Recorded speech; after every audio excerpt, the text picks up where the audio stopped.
This is a complete guide to motion control. Welcome. Today we're going to learn about motor controls, motion control, PID, path planning, and how motors work. So, let's start with what are motors and encoders? Well, a motor, you all know, is a device that we're going to use to move a system, right? It's something that we're going to use to accomplish our end goals. Motors have certain characteristics about them, like a torque curve and how much current draw they can use when you try to move systems, right? Now, how many of you guys have had breakers trip on subsystems ever when you're trying to run motors? Right? So when the motors stall out, they draw a lot more current, and then they can trip the breakers, right? And then that will reset our motor. And if we're doing any kind of motion control, it'll lose track of where it is, which can cause serious problems, right? It can cause things to break. So we're going to talk about design for subsystems by using motor curves. We're not going to get too in-depth into that just because that's more of a mechanical aspect to things, but it is important to talk about. So I just want you guys to be aware of it. We're also going to talk about encoders, right? So what is an encoder? An encoder is a device that measures the number of rotations on a shaft. And there are a few different ways that encoders can do this. There are light encoders, there are magnetic encoders. We much prefer using magnetic encoders for a couple reasons, right? They're not really prone to dust, whereas light disk encoders can be very, very finicky if there's any kind of dust in there because it requires an optical eye to be able to see a slight thin tick line on an encoder. So I think a lot of encoders do their encoders come in the kit of parts, right? Do they have like the little old encoders with like the yellow, red, blue, and wires? Those ones are awful. So they're very, very difficult to align, right? Because there's like a special alignment tool that you have to use the disc a certain way, and there's really no way to know if it's in the right spot unless you use the tool perfectly. And then if any dust gets in there, it's all over, right? You're going to lose tons of accuracy. But now they have these magnetic encoders, and the magnetic encoders are fully contactless, and they also offer LED indicators as to magnet alignment, right? So if you're good to go, you get a green light once your magnet's aligned, and you just make sure that once your encoder is installed, that you give it a couple rotations and make sure the light stays green, right? It's pretty self-explanatory. It's actually a really good device. Now, in order to control these motors, we need motor controllers, right? So there's really only one kind of motor controller that I recommend for FRC use, and that is the Talon SRX. Right? The Talon SRX allows you to do anything basically that you need to do in FRC motor control. It has an input port for an encoder, so you can plug in an encoder into the Talon SRX, and we're going to see why that's important later because that's going to help us do precise closed-loop control, which means we're going to be able to move our motor very accurately and very precisely. Now, there are other motor controllers available, right?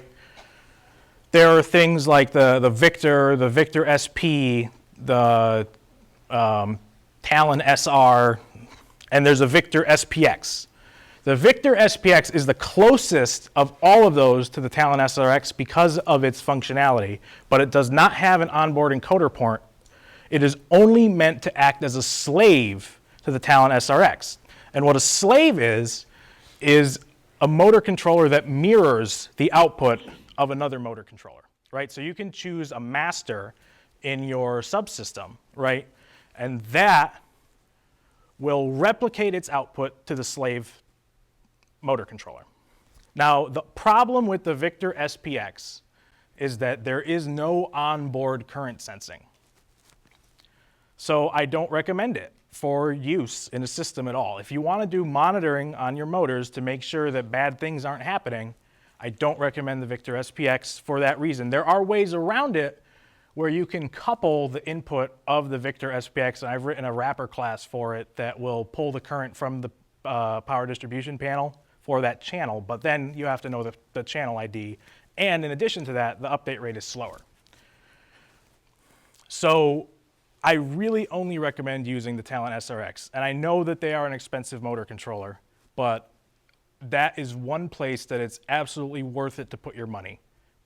You're just going to be able to do so much more with your robot. Now, the magnetic encoder that I would recommend is the Cross-the-Road Electronics magnetic encoder, right? It has a port that matches the port on the Talons. You can plug them in with their cables. They plug right in. They work well together. Now, there are other motor controllers, there are other encoders available that will work with the Talon SRX.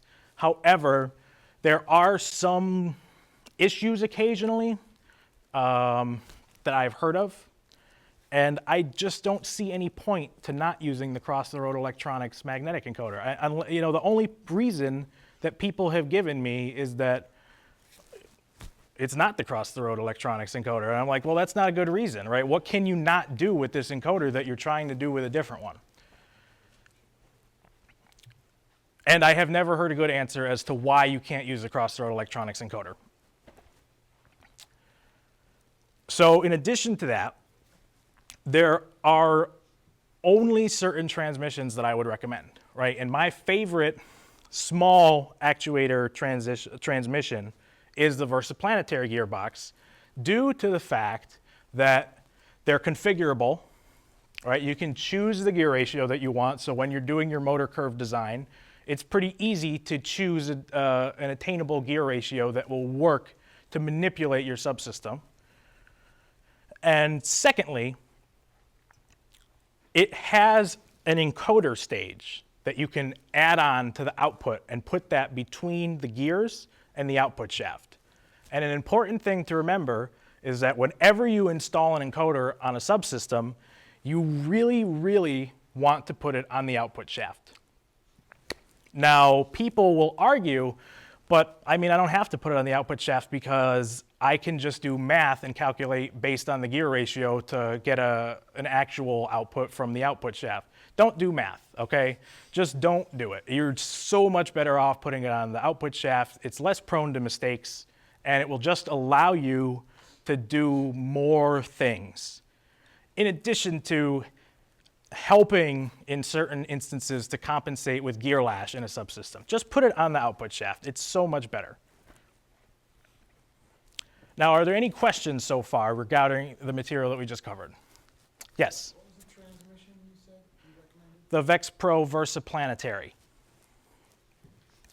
Now, for drive transmissions, I'm partial to the West Coast Products transmission, but they do require a little bit of modification to fit the Cross-the-Road Electronics encoder, which really is not that hard. But as far as the smaller systems, the Versaplanetary transmission is by far, I think, the easiest to work with. They can be finicky at times, so you have to make sure that all the gears mesh properly and that you test them before you install them on the robot, because if things are a little out of alignment, they can bind up. But once you install them, they're usually pretty solid. All right, so let's talk about motor curves. How many of you guys have an idea of what I'm talking about when I say motor curve? Okay. So on the Vex website, the Vex Pro website, they have a DC motor testing category, right? I think it's motors.vex.com. And this provides testing for all different FRC legal motors. Now, it will tell us the free speed, which is the maximum speed that the motor can spin at with no load on it, right? It's not connected to anything. You've just plugged it into a battery at voltage and it's running. That's the maximum free speed. Similarly, the free current is the current that it draws at that free speed. The maximum power is the maximum power that the motor will draw. The stall torque is the amount of torque required to stall the motor and stop it from spinning. And then the stall current is the amount of current that the motor draws at that point in time when it's stalled. So for FRC, there are really only 3 motors I would ever recommend using. And these are the only 3 motors you should really ever use. Sometimes 4 in very rare instances. So the 3 motors that I would recommend using are the sim motor, the mini sim, and the 775 Pro. Rarely, I would recommend using a bag motor. Other than that, you really shouldn't be using any other motors. They're just not good. The 775 Pro, I would say, is more useful for smaller manipulative items, right? And you can chain them together. I wouldn't necessarily build a drivetrain out of them. There are a few people doing testing with them, and I would love to build one and test it, but we don't have the time right now. But there are certain electrical characteristics and mechanical characteristics of the 775 Pro that make them undesirable for a drivetrain. The 775 Pros operate best when they're running near their maximum speed.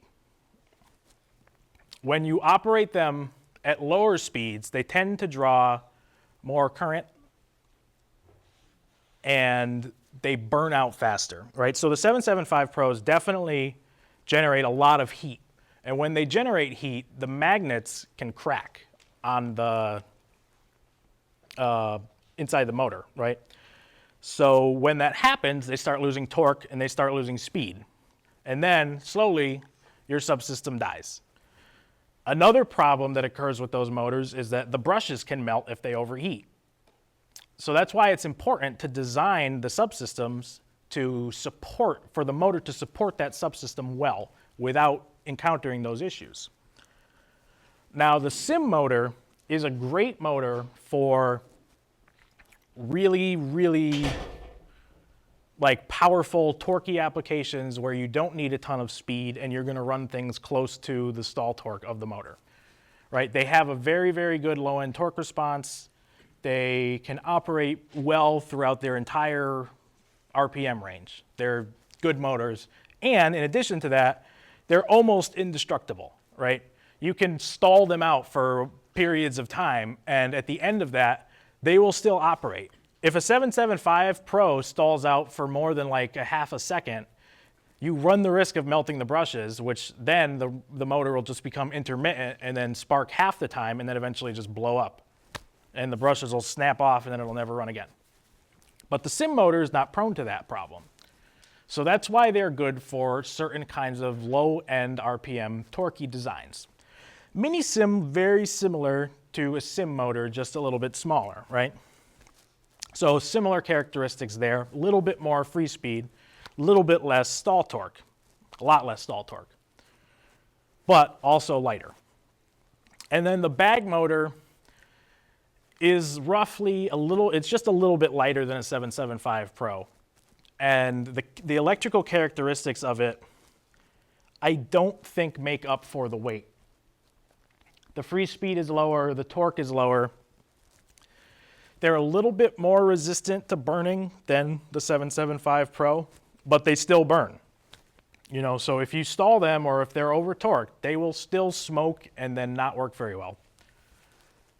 So that's why I would only recommend using the bag motor in rare instances, because in most places that you're going to use a bag motor, you would be better suited using a 775 Pro. So if we click on the motor here on motors.vex.com, we have all the info, and then on the bottom, we have this chart.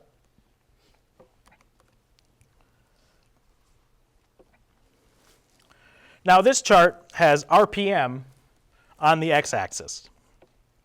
And then it has a couple things here that are very helpful for us. we have an efficiency curve, we have an output power curve, and then we have current, right, and torque.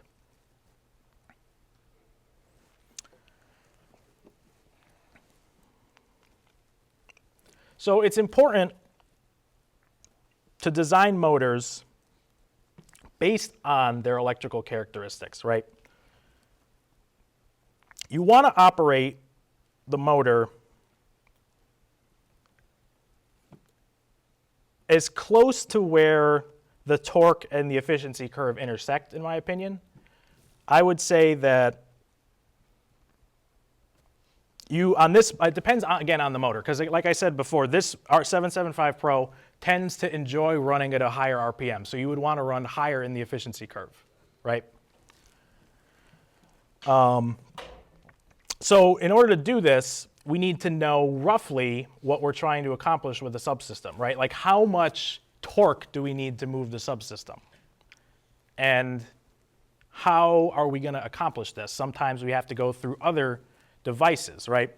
So from the motor to the output shaft, we're going to pretend that we have our versaplanetary, right? And we have interchangeable gear stages that we can choose pretty much any gear ratio that we want. Not necessarily on the dot, but we can get close.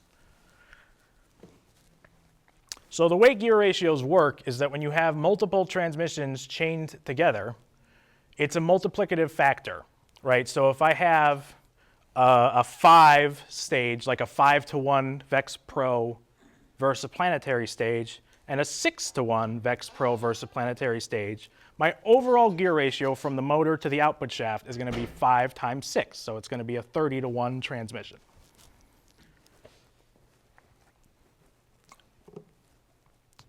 When you design mechanisms, you don't always end up with just that gear ratio, right? Because sometimes we have pulleys or sprockets or drums or things of that nature, right? And the diameter of those from the motor to the actual mechanism that's moving matters. If the diameters of the pulley on one side are different than the diameter of the pulley on the other side, that's another gear ratio, right? And there are different ways to calculate those gear ratios. So what is important to remember is that whenever you're looking at the design of a system using the motor curve like this, you want to look at the motor to where the actual thing is moving. Don't get hung up on the gear ratio inside the transmission. So now, what we do is calculate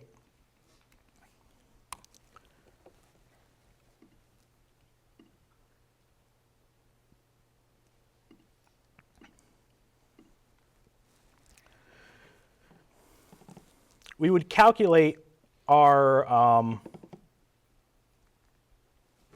usage, right? We would calculate the amount of force that our subsystem will be able to lift, and we can also calculate the speed that it's running at. So this is just simple physics, right? Each motor has the characteristics. I've input the characteristics of the motor here on the bottom so that I have all the different motors, and then I have my gear ratio for my calculation. And then I just use this equation to calculate the curve. I don't really want to get into the math too much, but it is something that you can look up, and it's not that hard to find online, right? We're not here to talk about this kind of math. We're here to talk about other kinds of math. But this is important to understand that you don't want to overcurrent the motor. You want to run in a good part of the efficiency range for the motor, based on the characteristics that I talked about. Any questions so far? Okay.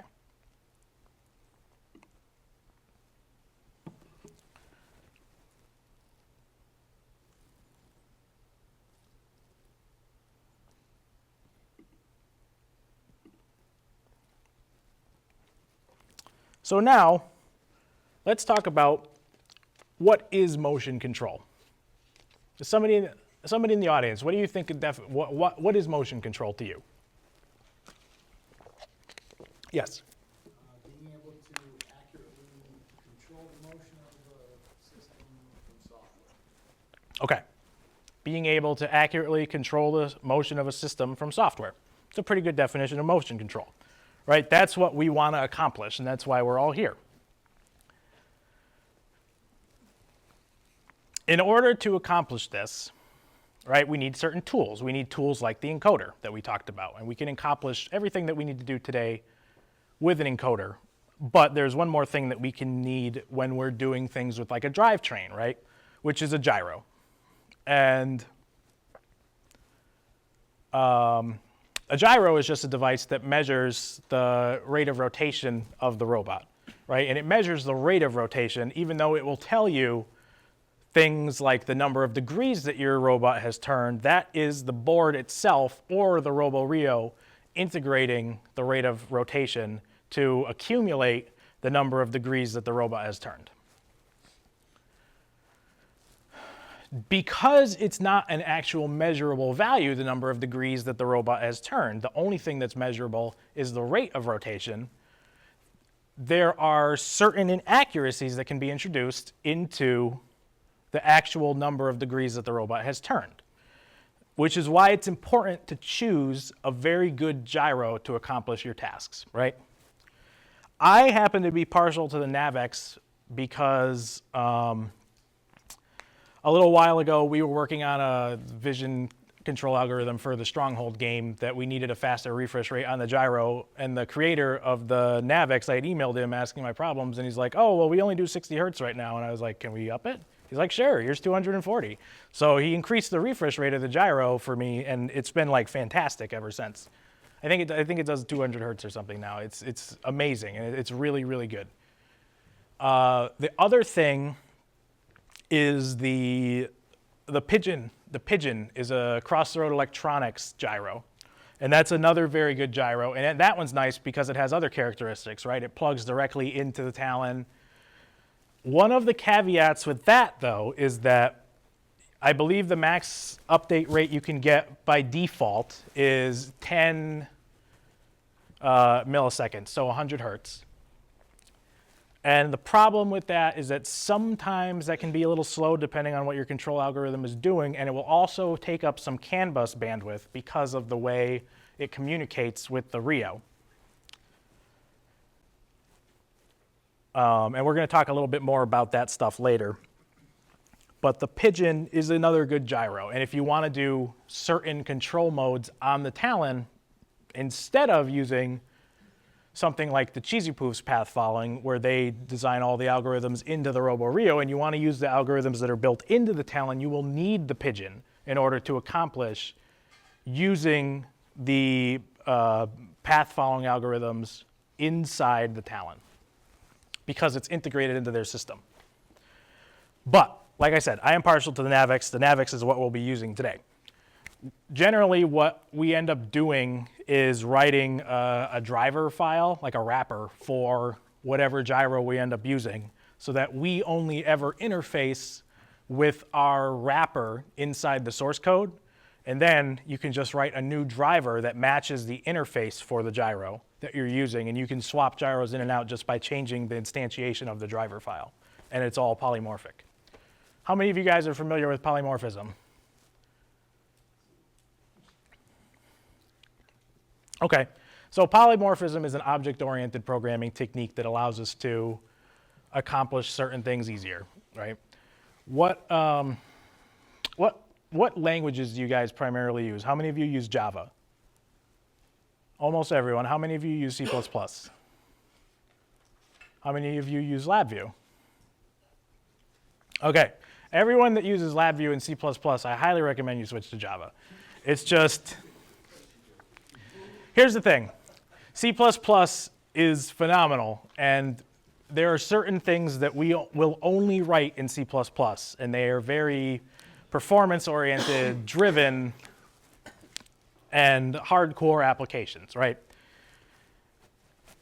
But on the embedded system in the RoboRio, the performance benefits from going from Java to C++ are not substantial enough that it really matters what language you use, right? It doesn't really matter very much.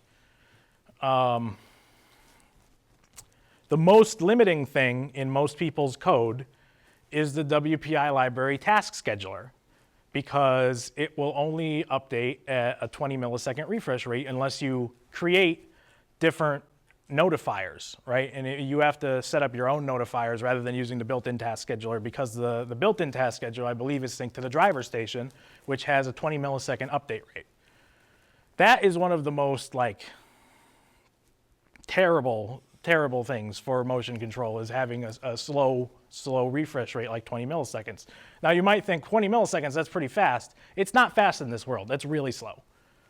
So I highly recommend writing your own task scheduler, or writing your own tasking library of some sort, or just use ours, right? Use ours, or use the cheesy poofs, use somebody's.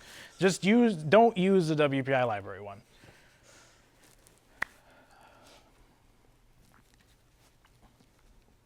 Yes. I know this is a bit of a backtrack, but because I know a lot of people have trouble with the NavX, can you talk briefly about, I know you guys modify yours a little bit. Okay, so on the NavX, there are a couple caveats with using it, in that there is an entire row of open pin headers that are just like all the connections are exposed, and they get smashed to bits because people bump into them and they're not careful. Sometimes when the robots are on the field, they get hit. Sometimes people just bang them with tools when they're working on the robot. And then the pins get all bent into each other, and it will short out the RoboRio entirely. And then people have all kinds of problems because the sensor buses on the RoboRio are browning out, and then the power light on the RoboRio is red, and sometimes it won't program, and the whole thing is completely screwed up. So what we recommend doing is, since no one really that I know of ever uses the pin headers on the NavX, just cut them off, right? Just clip all the tops of the pin headers that are exposed on the NavX, cut them all off. They're just not necessary. And then tape them. Everything, just tape everything. After you're done with the RoboRio and you have everything connected that you want, cover all the open ports with tape. It will make your lives so much easier.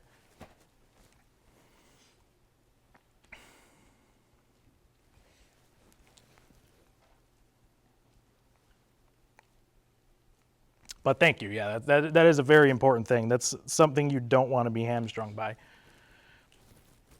So let's get back to motion control, right?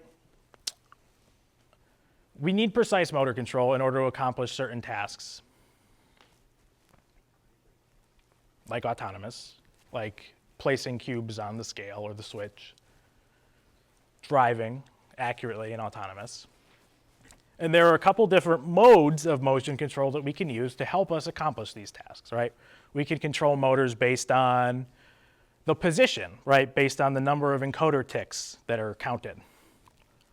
We can control motors based on their velocity, which we can look at the derivative of the encoder ticks, right? The rate of change of the encoder ticks, which is much more accurate than an integrating accumulation, right? From something like the gyro. If you're going from a higher order to a lower order, it's much more accurate than going the other way.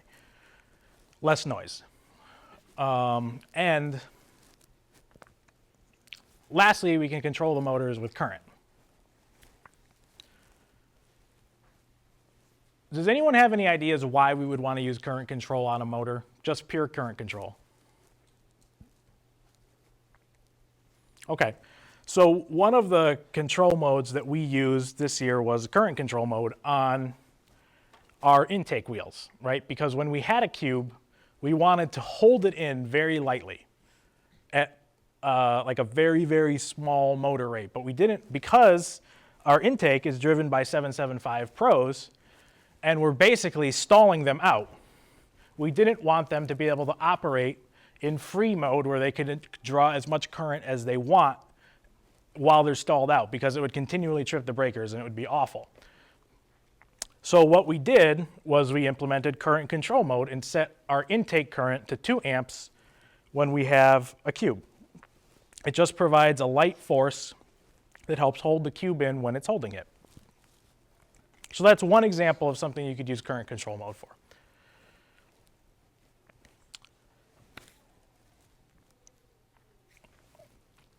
this brings us to what actually does the motion control. What kind of algorithm are we going to use? Well, today we're going to talk about PID.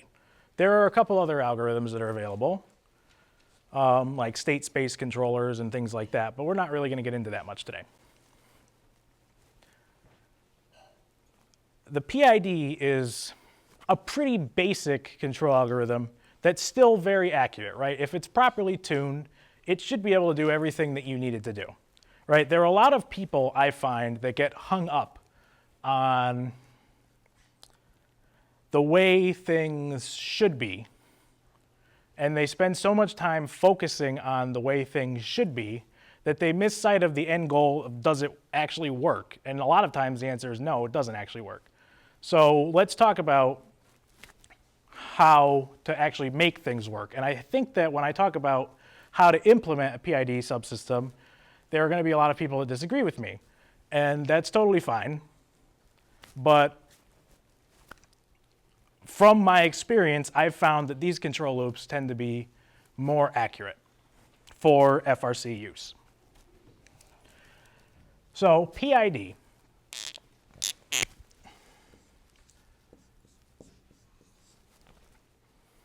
What is it? Can somebody give me any kind of summary of what they think PID stands for, or what it means, how it works? Yes? It's a method to get your motors to control a system to a certain position accurately, repeatably, quickly, and with a minimum amount of, like, you know, jumping around or overshooting or Okay. inaccuracy and stuff like that. Okay. It's a good definition. Any others? Is there anyone that has questions on that definition? Yes? Isn't it more along the lines of a feedback loop that makes constant adjustments to the controls of various motors? Yes, it is. It is also that, right? It's both of those things. It can be both of those things, right, if it's tuned properly. Are there any questions on those definitions? Did everyone hear them? So the way this works is that, yes, it's a closed loop feedback controller. And what we mean by closed loop is that there's some kind of feedback. And when we say feedback, we're talking about a sensor that's providing information of what it actually is doing. What sensor is that going to be in the system that we're talking about today? The encoder, right? So our encoder is providing the feedback for our system.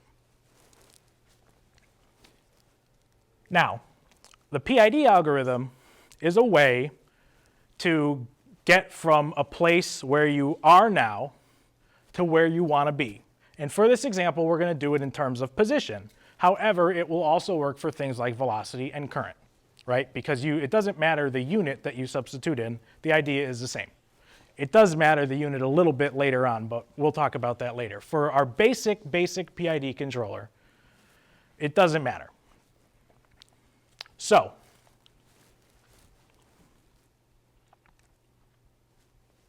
with PID, we have three different terms, right? We have a proportional term, our integral term, and our derivative term.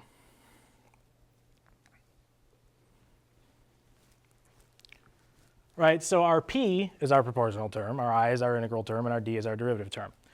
Each of these terms have an associated gain, right? And a gain is basically a value that we multiply the other value by to get our final output, right? So for all of these terms, we also have a gain that we will label KP, lowercase k, capital P, KI, and KD, right?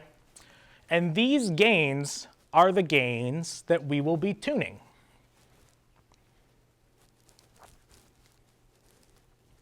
So now let's look at the basic math to achieve a simple PID algorithm, right? So our P term is going to be calculated by a couple things, right? We have our set point, which is our requested value, right? So we have, let's define a couple variables here. We have set point is requested value,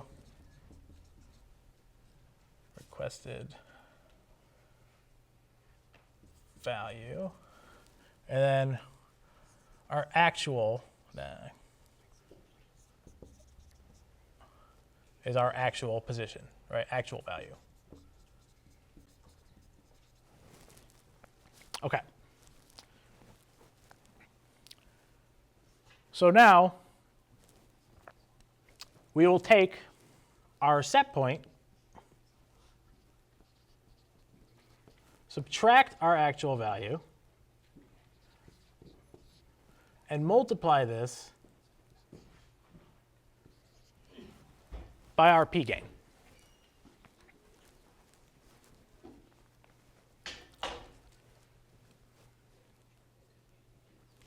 So this is our P term, right? This is our proportional term. There are other things that you can do to this to make it time step compensated if your refresh rate is not consistent. And what I mean by that is when you run a loop, right? Because a PID algorithm is going to have to run in a loop. It runs continually so that every n number of milliseconds this term gets updated, right? Otherwise, it won't be accurate because we have to check where our motor is continuously and then apply a new value to it to get to where we want to be. So you can do things like time step compensation, like multiplying by your time step and stuff like that. And that's going to change, of course, your gains for tuning, but now it's going to make it slightly more time independent because sometimes in a control loop, when you're running things like a continual process, the gains, the time steps are not always equivalent, right? So if we have a loop that targets a 10 millisecond time delta, sometimes it could be 11, sometimes it could be 9, sometimes it could be 12, right? But that's between the 10 to 20% variance on our time step every single time, which is going to mess with our algorithm a little bit, right? So there's time step compensation. So let's take this set point minus actual and assign it to a variable called error.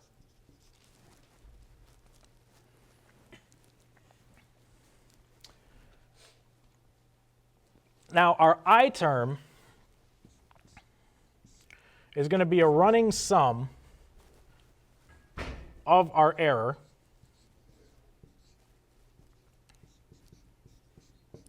times the I gain.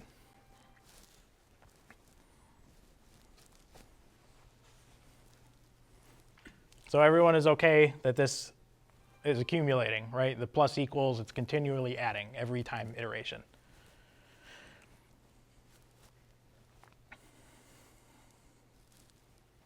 And now we have our D term,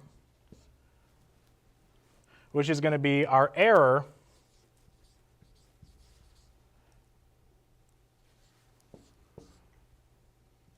minus, I don't know why I put that there. I don't think I'm awake yet.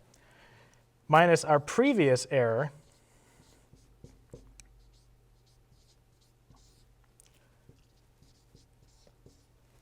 times our D gain.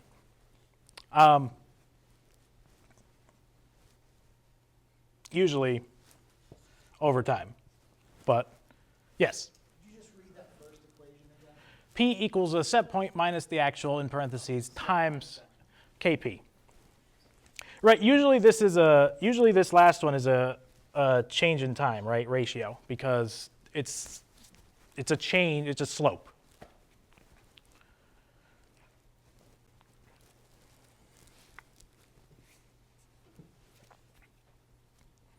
So that's where some of the error comes in if your loop rate is not consistent, right? Because the D term will be very jittery and kind of all over the place and not reliable.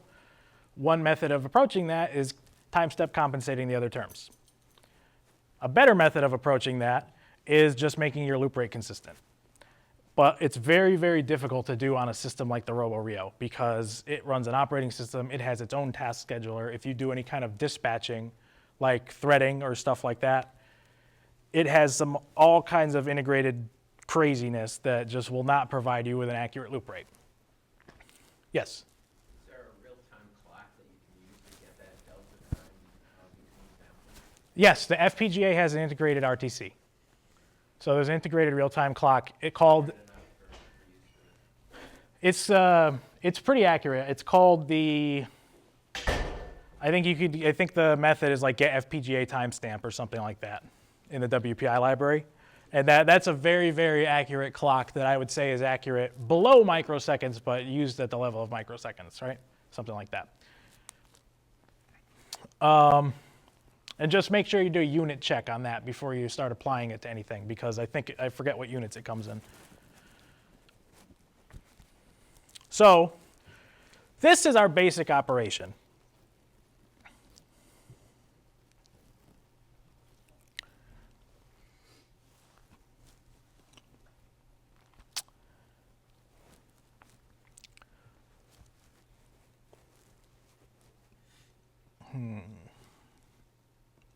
So the way it works, right, we can see that, say our set point is 1,000 arbitrary units, right? Encoder ticks, whatever. And our actual position is 0, right? We are not anywhere near where we want to be yet. If we have 1,000 minus 0, right, our error is 1,000 whatever units. Now we multiply this by our KP gain, and that will provide us with an output. That output can be sent to the motors, right? And now that's a proportional output that we can apply to the motor. The next iteration that we look at this, say our system moved 150 ticks. So now we're going to have 1,000 minus 150, right? So now our error is 850 ticks.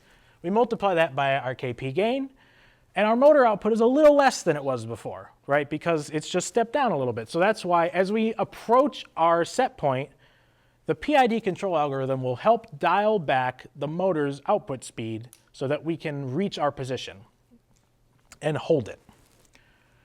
Now, these other terms come into play to help us get there, right? To help us get there without bad things happening. We don't want a ton of oscillation when we reach our set point, and we don't want it to take forever to get there.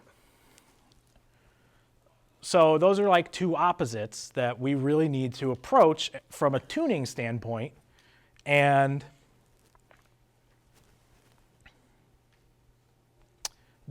tune them properly so that our subsystems accomplish what we want. And again, a lot of people get hung up on the theory of how PID control loops should function. And I'm not going to tell you how they should function. I'm going to tell you how we're going to make them function. So I hope you're okay with that. Feel free to argue with me after the lecture. Or now. I mean, I'd love to input your opinions into this tutorial just so that I can address concerns that people have. But as we can see from the I term, because it's a running sum, it's very, very easy for this term to become huge. Like it's just become your main output, right? If your I gain isn't really, really, really small, this term can easily just saturate your motor output, like completely full output, right? So if we're away from where we want to be for a long time, and every loop iteration we keep adding up error, our I term output is just going to be full output to the motor.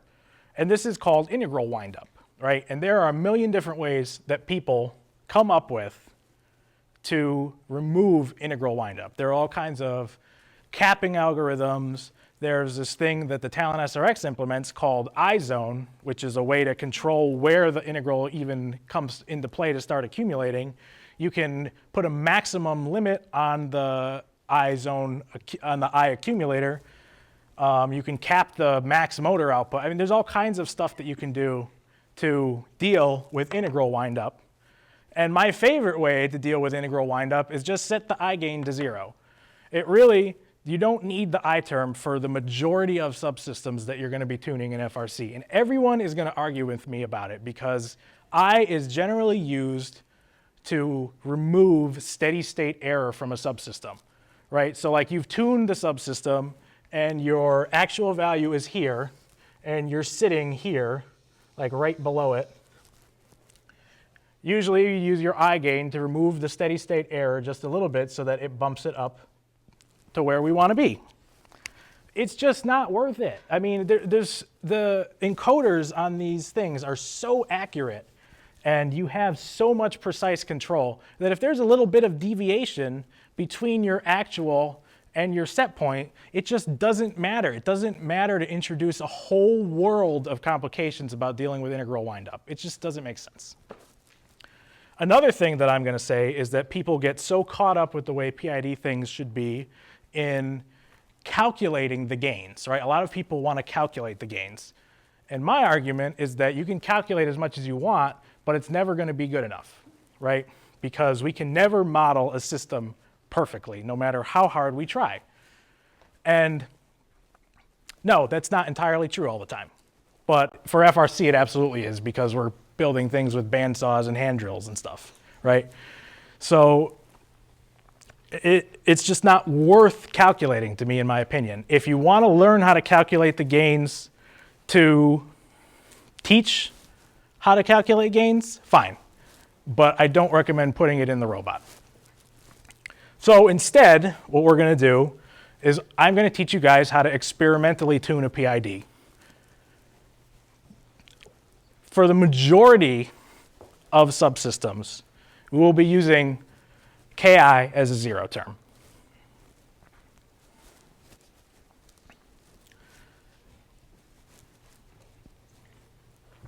Because of this, it just becomes so much easier to tune. So now we look at what we call a PD control loop, which is a very common control loop to use to control servos, which is pretty much what we're doing. Yes, they're motors, but they're big ones. They're not even really big ones. But we have all these things that just get so much better without I. Okay, now let's take a look at a couple other things, and then we'll begin experimentally tuning. So remember, I just want to talk about this a little bit before we move on. The idea of second order differential equations with PID, right? There are three different states basically that the PID can be in. There's a situation where we call a system underdamped, right? And what we mean by damping is, you'll see in a second. So this is our actual, this is our requested value here, right? This is time, and this is our value.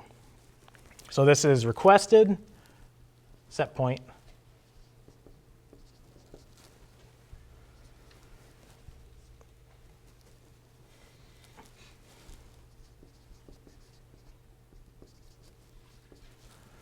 and this will be our actual. So this is underdamped.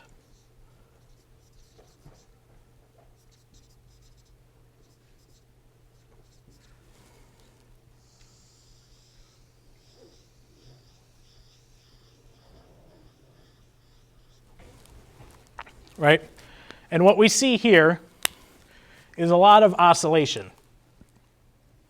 Now, it's important to note that sometimes your subsystems will experience oscillation due to gear lash. And it's unfortunately not something that's easily dealt with, right? So you have to ask yourself the question, if it oscillates just a minute amount, does it really matter, right? That's an important question to ask. If it does matter, you should look into removing gear lash in ways like spring tension or something like that. It'll help you tune it. But other than that, if it doesn't matter, a minute amount of oscillation due to gear lash, not due to tuning, is not a terrible thing. Another way to approach it is to make you can expand the allowed output range for the subsystem, but this increases error. And in addition to that, it really won't necessarily solve the problem of the gear lash thing, right? Because it can still have play in the gear lash, and then it can still cause oscillation. Now you've just increased the range of oscillation that is allowed. So now there's the next type of PID state is overdamped. Right? And this is going to look like that, right? Our rise time here is forever to get to where we want to be. And it just sucks. Like, this isn't good. There are times when this is what you want. If you have a fragile system that you're trying to move, right, and you don't want really kind of jerkiness or something that you really, really need to be super extra smooth and you only want to use a regular PID algorithm, then overdamping, it's okay. It's not the best solution, but it is a solution. Not a good one. So now the last state is critical. Right, and critical damping is generally what we try to tune for.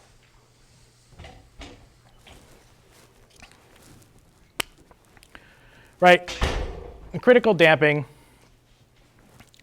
sometimes it'll be a little over, a little under, sometimes it'll just be, usually it's just a little bit over. This is just a drawing thing. Usually it's just a little bit over, and then it'll come down, like that. So critical damping is really where we want to be. We can see that our rise time is still fast, but we don't have oscillation when we get to the top. A lot of times you'll see a spike here, like a jerk. Sometimes that's a little bit aggressive, and sometimes you don't care, right? Because there are a lot of things to note about tuning a PID system, right? So tuning a PID system will have many different implications.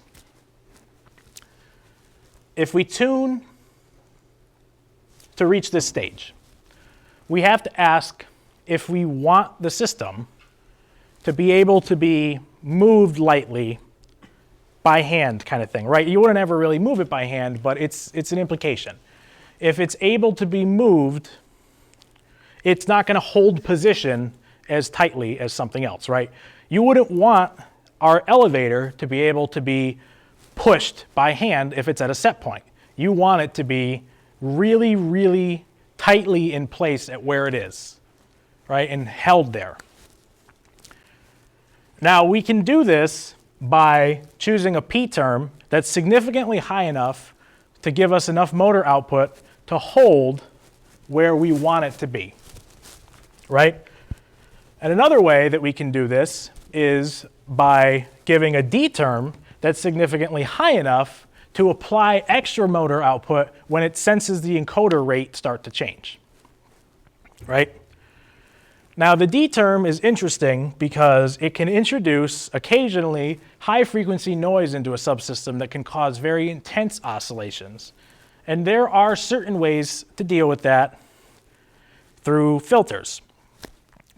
However, in the Talon SRX onboard control, there's nothing more than the basic PID algorithm, right? We don't have any. We do have the little things I talked about integral wind-up control, but there's no high frequency, there's no like low pass filter for the D term, which would be nice if they added. I'm talking to you, Omar. So,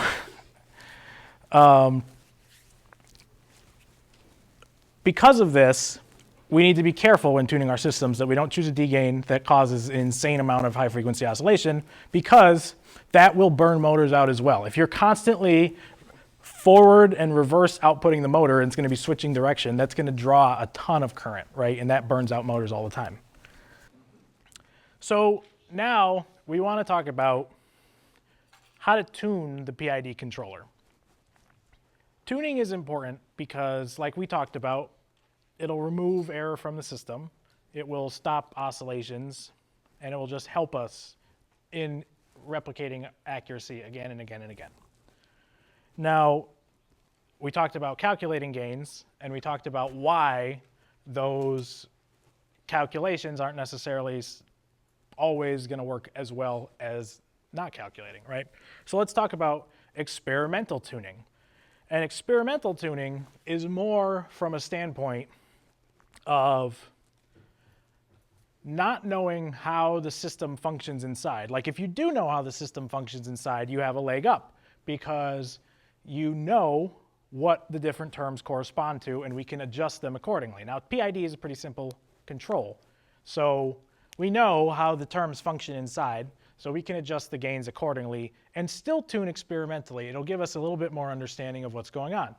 But sometimes there are control systems and algorithms that you have that are kind of like a black box to you and you don't really understand what's inside. So then tuning those from an experimental standpoint is something that just can kind of help you accomplish tasks quickly and effectively without really needing to understand what's happening inside.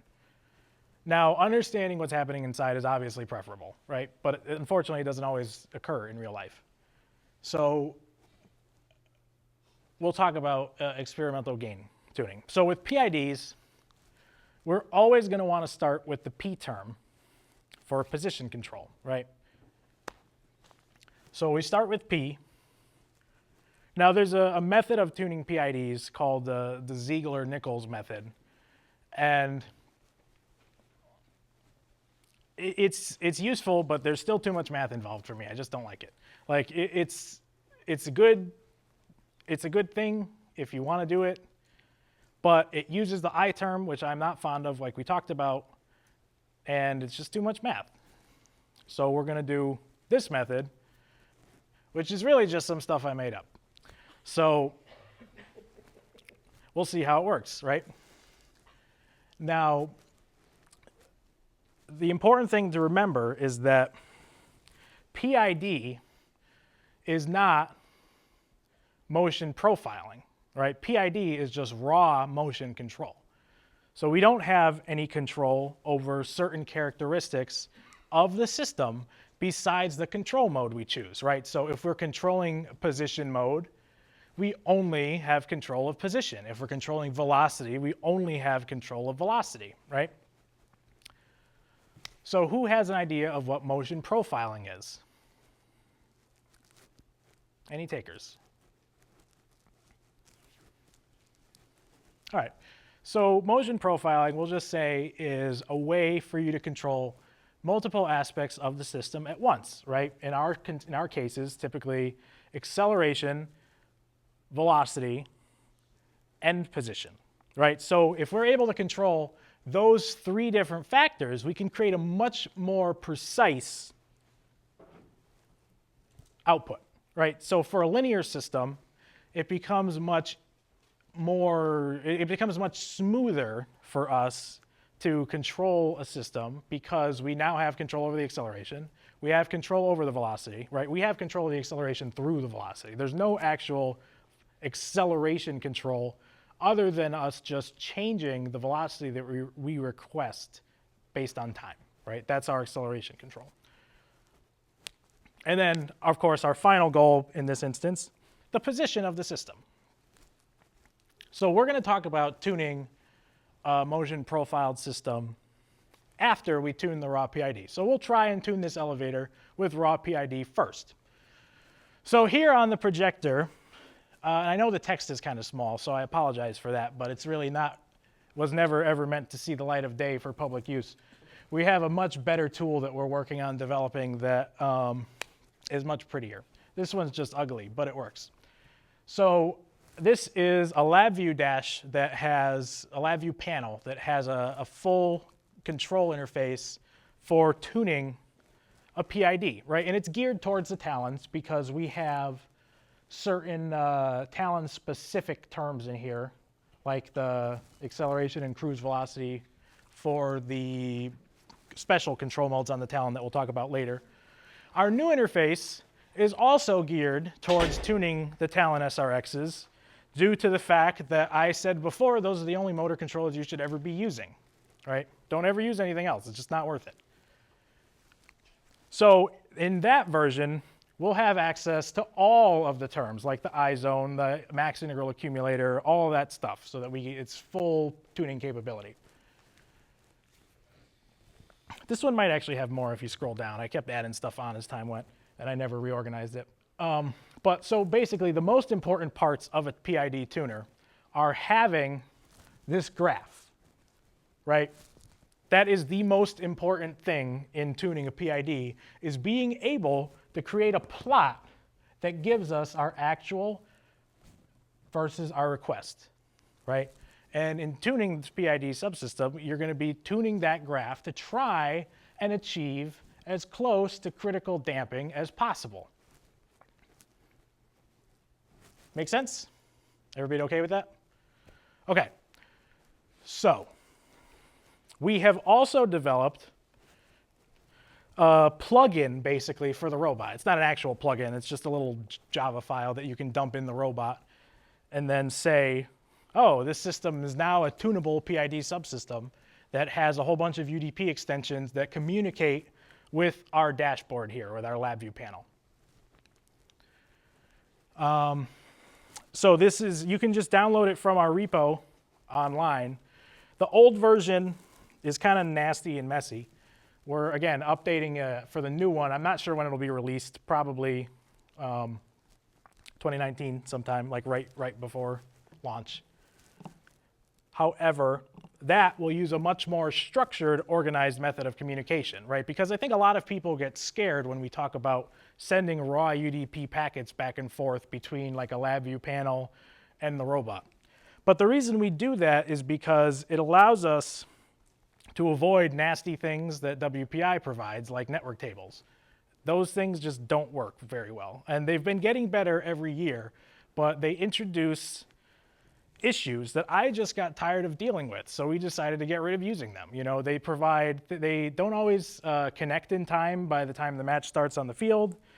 And sometimes they're laggy. If you send data, it's a few seconds before it shows up. And those things have gotten better as time has gone on. It's just not worth it to me, right? I would rather just have a raw data stream that I can get packets from as I wish, right? And that's what we've developed, is just the robot sends out a stream of data. This thing reads it. This thing sends out a stream of data to the robot reads it, and it updates itself. If it ever misses a packet or if something doesn't get there, oh well, there's another one coming. It's not that big a deal. So now we have to enable the PID tuner on the robot, right? And I'll show you guys how to use it on a subsystem.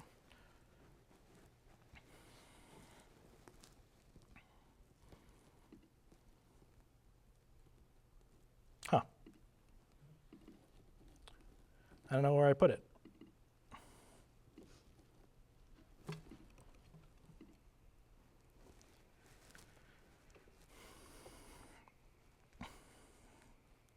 Okay. So here we have our tunable PID class, right?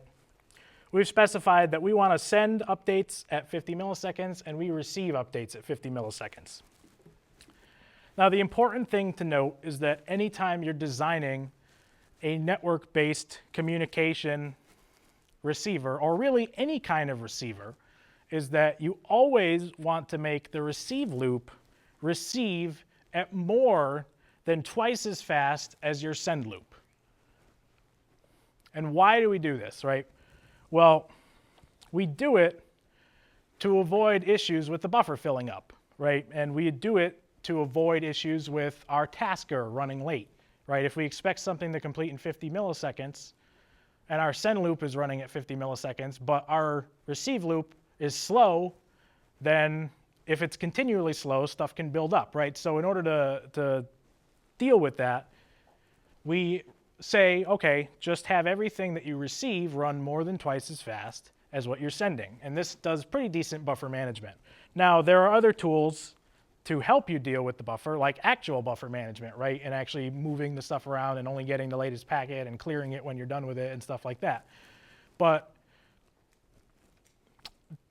those kinds of things become less accurate if you want to accumulate all of the data that you get, right? So if you say, okay, I'm getting the latest packet, but I'm removing all the other data in the buffer, you have now thrown out a few packets. So if you want to build a continual stream, like a graph that we want to build, we want to get every packet. So that's just a little caveat there that I usually bring up anytime I talk about network communication. So our tunable PID can take in either a talon or a list of talons or a couple talons. And unfortunately, there's no documentation on it because I really am really bad about writing documentation for any of the code I write. Don't do like me. But the usefulness of the class is unchanged. So when you pass in a talon, you have now given the tunable PID class complete control of the talon, right? We can manipulate the set point. We can manipulate the gains. We can do all different kinds of things. So the way to use this, right, is to declare our tunable PID, and we're going to be looking at the elevator, right? We're going to be tuning the elevator. So we declare our tunable PID, tunable elevator. Now in our constructor, we instantiate it, right? And this is commented out. So let's uncomment it.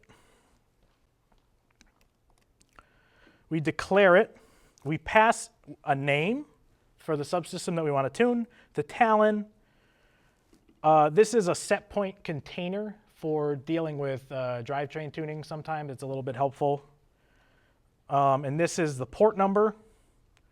Now this says, is our PID tuner allowed to automatically update the talon? We say true. And is it allowed to automatically update the set point? We say true. Okay? Now we start the tunable PID. Now it is important on these that we disable the elevator control while we're tuning.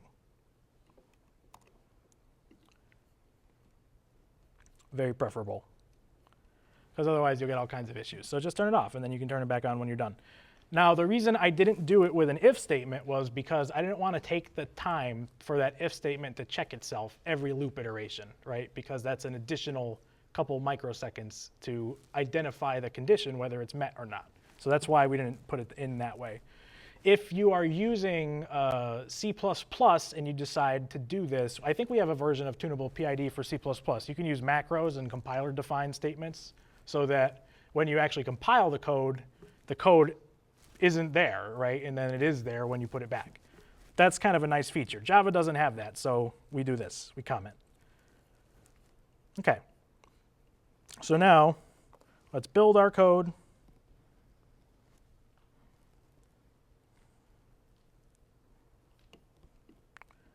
Probably have to put in a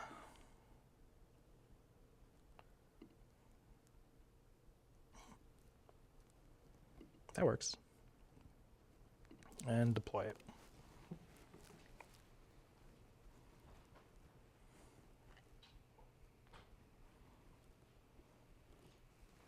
So now an important thing to note that I wish I talked about before, but I completely forgot, is when you're setting up the talons, you have to make sure that the encoder and the motor are what we call in phase, right?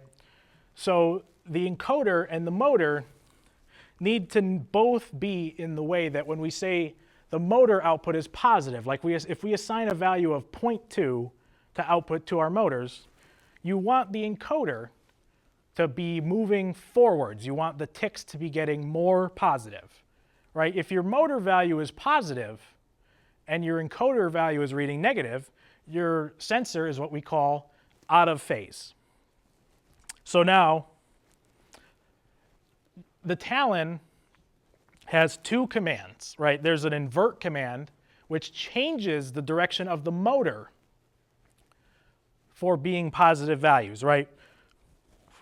So like when we have a drivetrain, because the transmissions are facing two different directions, we have to invert some motors, and especially depending on the transmission, you have to invert which way the motors are running.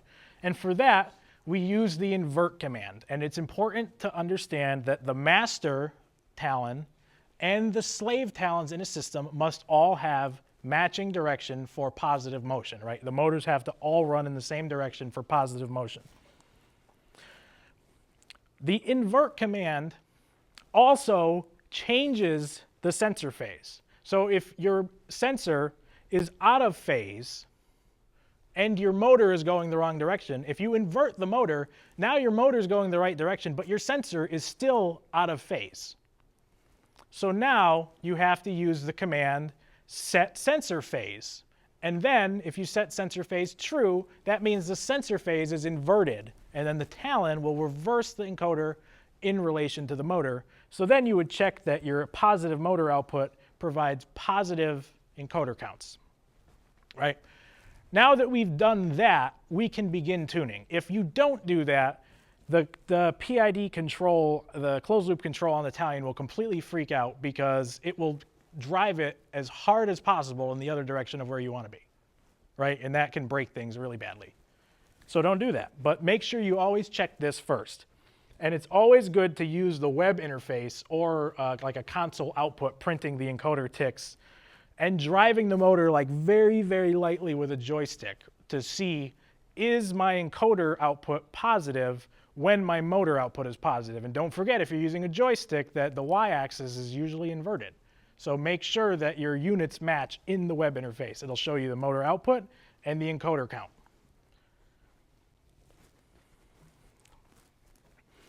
So we also use current limiting and things like that. And I'm going to talk more about that when we get into the specific talon control modes. But for now, let's just try and tune this PID. Oh, man.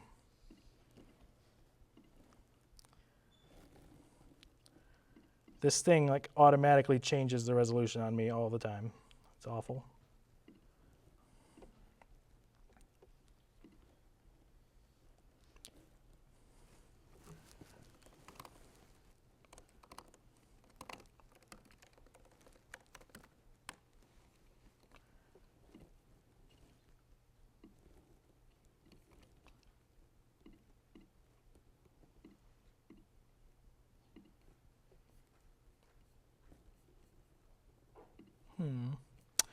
Okay, so the other thing is that in our Java file, we defined a global constant that enables and disables tuning PIDs, just so that when we're done tuning, we set it to false, so that even if you forget to comment it out, you don't get like completely destroyed in a match because you can't move. So it's just a little safety net. Oh, man. So now we can see that now that the tuning PIDs is enabled, our name is automatically populated with our elevator. Once we fix the resolution, we'll be able to see a lot more.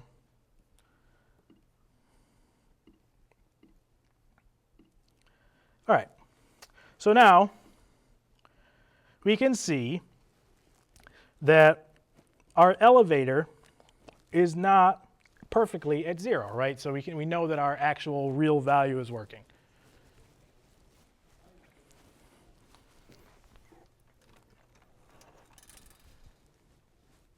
Right?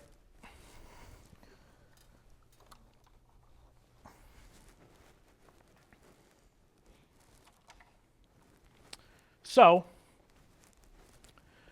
another thing to be mindful of is that you should really do unit management, right? So in our code, there's a lot of conversion for native units because the native units of the encoder on the talon are kind of funky, right? You're not really used to those kinds of things.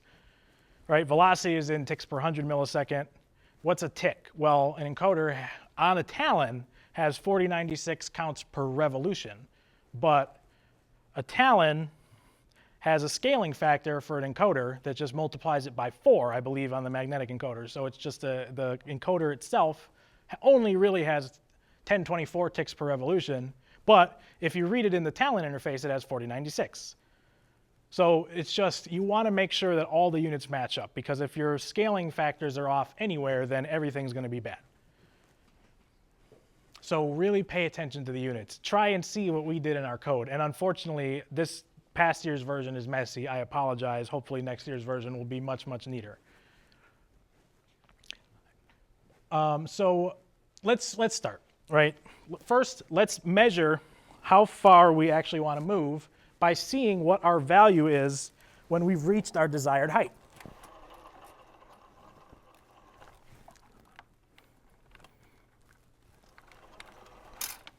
So let's start with that. Right, our value is about 2.5.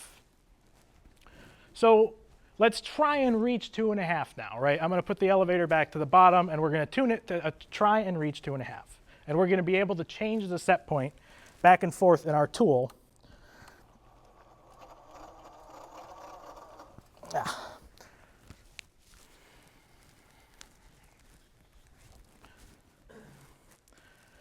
Okay, so set point, 2.5. Okay. So now if we enable our robot,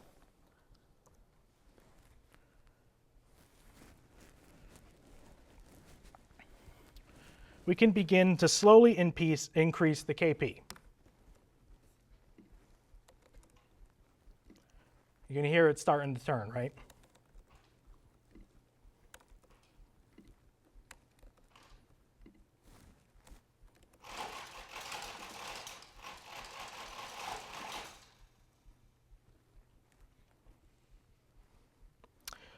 I forgot. So this is in the wrong mode. So what is important to do with our system,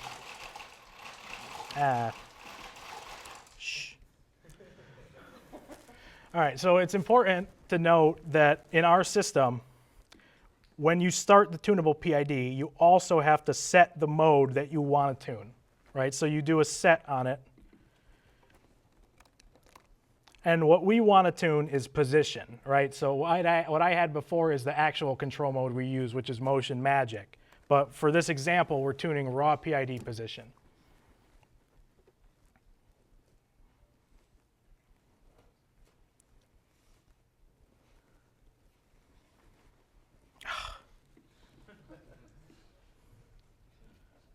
We're going to be doing this a lot, so you got to get used to that.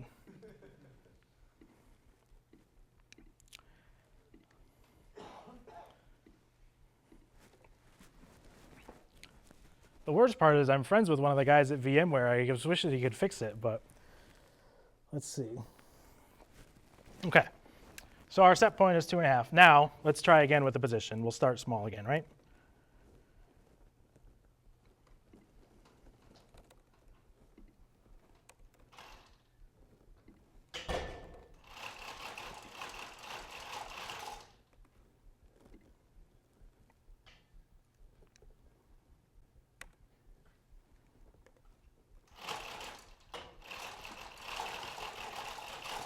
So it's just not very happy. It just seems very tight.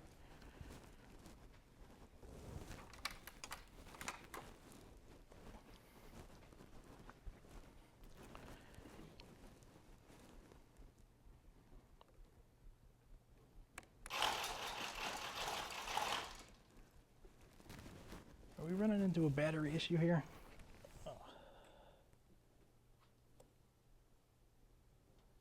Yeah. So our problem right now is that our battery is toast.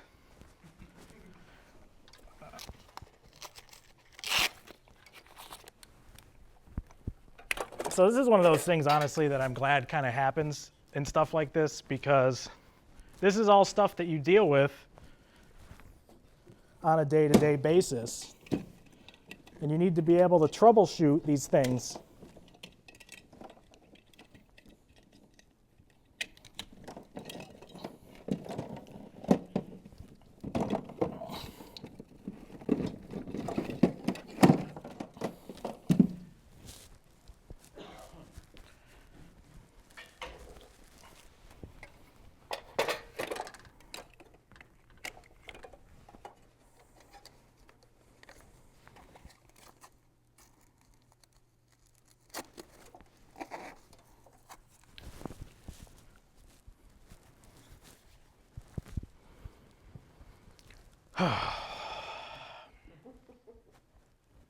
Just never ever goes 100% perfect all the time.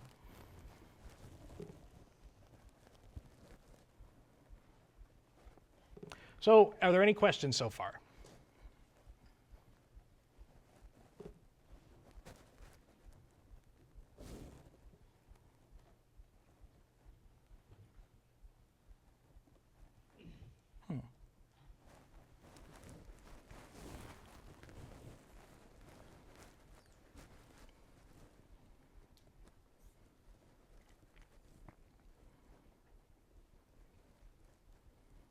I think this is a lesson in patience.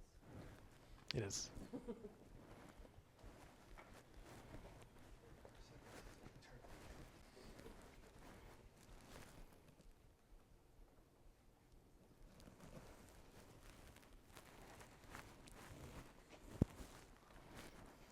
I don't like the radios that they give us. All right. Let's try this again. Let's make sure our gains are at 0 so it doesn't like skyrocket to the moon.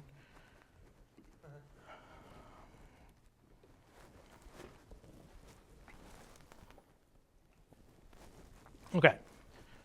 Now, let's start small.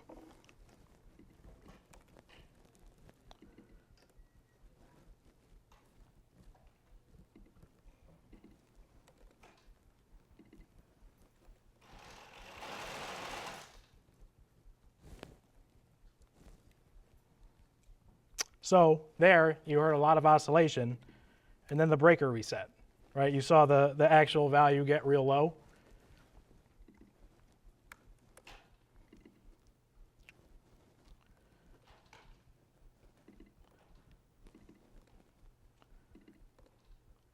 So what are we seeing from this? Right? This system has a ton of friction, and it's not very free moving. And it doesn't really want to go anywhere. But we've added now our integral gain to try and get rid of the steady state error. And we see there's a lot of error. We had integral wind up. It jumped up, and then it did some kind of crazy stuff, right? We can add more to get rid of more steady state error. And you can see the line is more and more and more approaching my actual, right?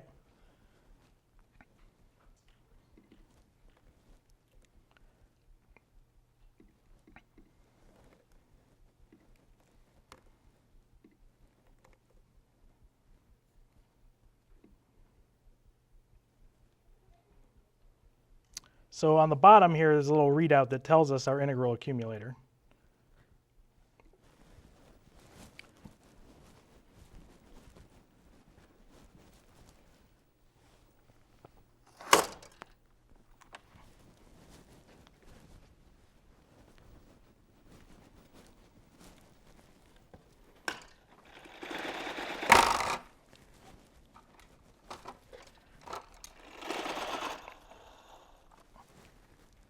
And again, another breaker reset.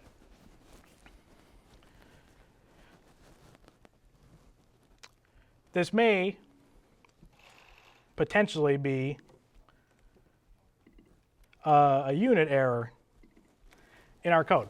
But what does that tell you? We really never use the position tuning method ever, right? So unfortunately, I don't really want to take more time to troubleshoot the positional tuning elements of it. But the method basically would be increase P until you get close to your set point, right? You want to have a small amount of oscillation around the set point, right? And the Ziegler-Nichols method specifically says increase P until you reach a steady state oscillation around your set point. And then calculate your gains based on that period. And it's just too much math, right? So instead, what I do is I increase P until we get a very, very small amount of oscillation. And then we increase D, which we use almost as a damping term, right? To try and help lessen the oscillations. And then once you increase D to a significant number, if there are still oscillations, back off the P a little bit, and then continually adjust both of those, continually changing the set point until you have reached something that you're happy with, right? Does that make sense to anyone? Good. I mean, it's not super complicated, but I think a lot of the times, again, people get hung up on the way it should be, or they don't actually know how the individual gains function, but we showed that on the whiteboard.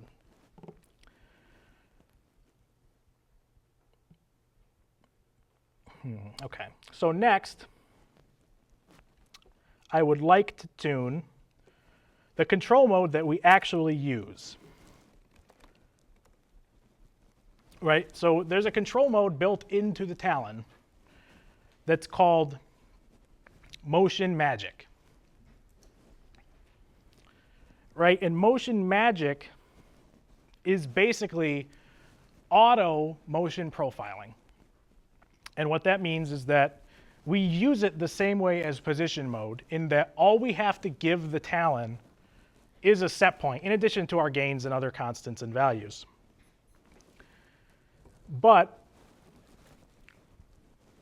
it will automatically perform calculations that do acceleration, right? So it does acceleration smoothing, and the algorithm that it uses is trapezoidal motion profiling, right? So it will calculate the acceleration for you and apply the velocity to the motor in steps, right? So it will slowly accelerate to max velocity, continue at max velocity, called the cruise velocity, until we reach the point where we need to begin slowing down because we're near our end goal, and then it'll slow down as it approaches the end goal. Now, tuning this is completely different than tuning regular position-controlled PID. Why is that? Are there any guesses on why that would be?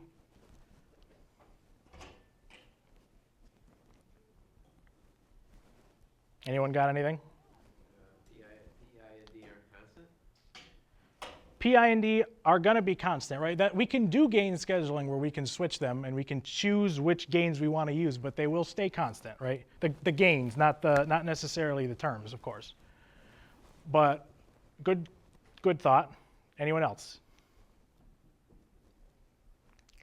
Okay, so the mode that we're using to control in Motion Magic is not really position control. It's velocity control, right? And we talked about how tuning position and velocity was just going to be a little bit different, and we're going to talk about that now. In Motion Magic, the primary control mode used by the Talon is really a velocity control on the motor.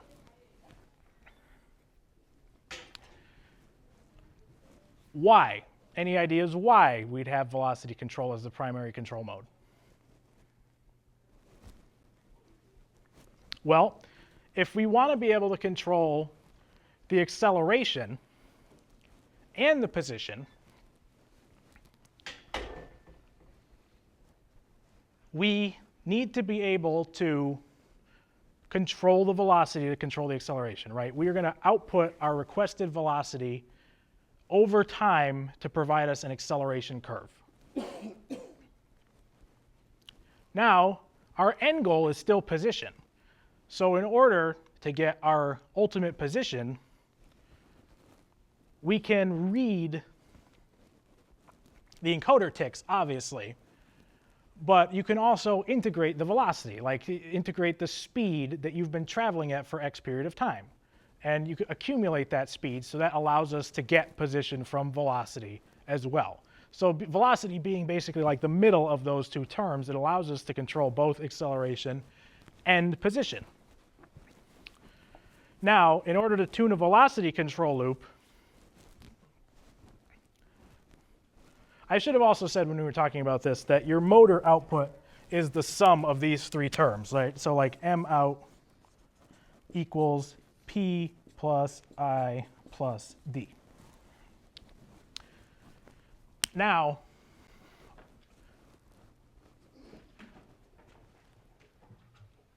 you okay?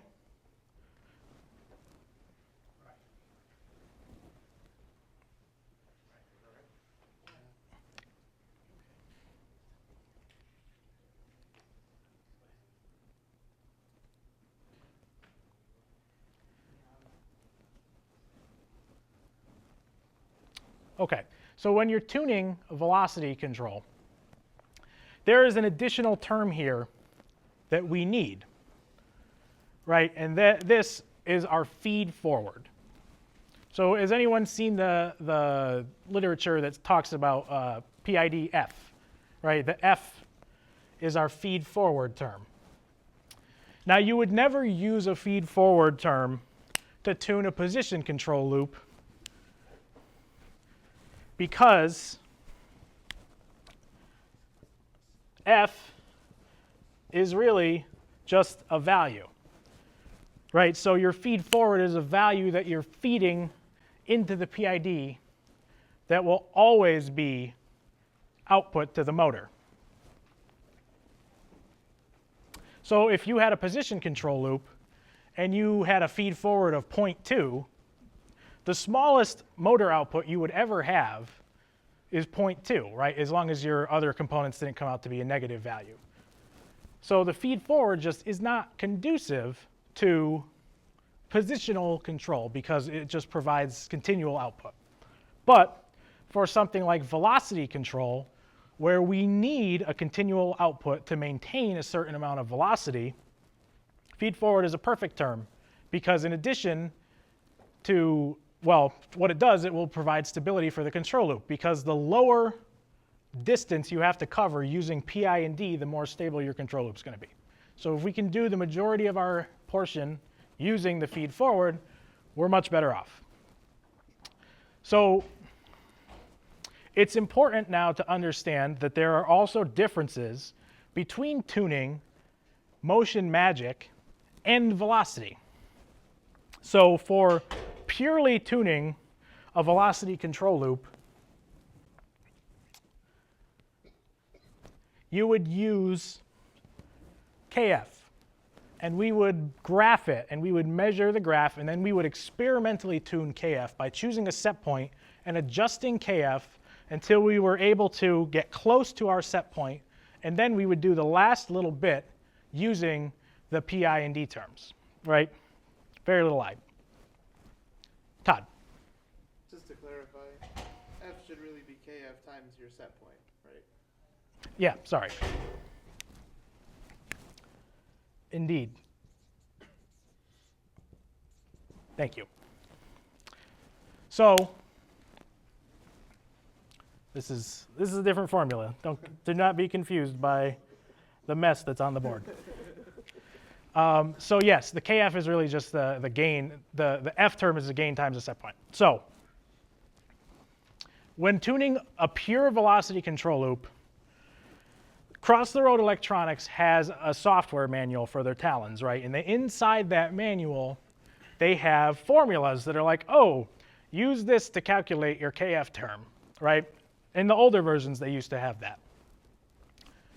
Now, in the versions, they have measure your maximum encoder speed and then calculate it.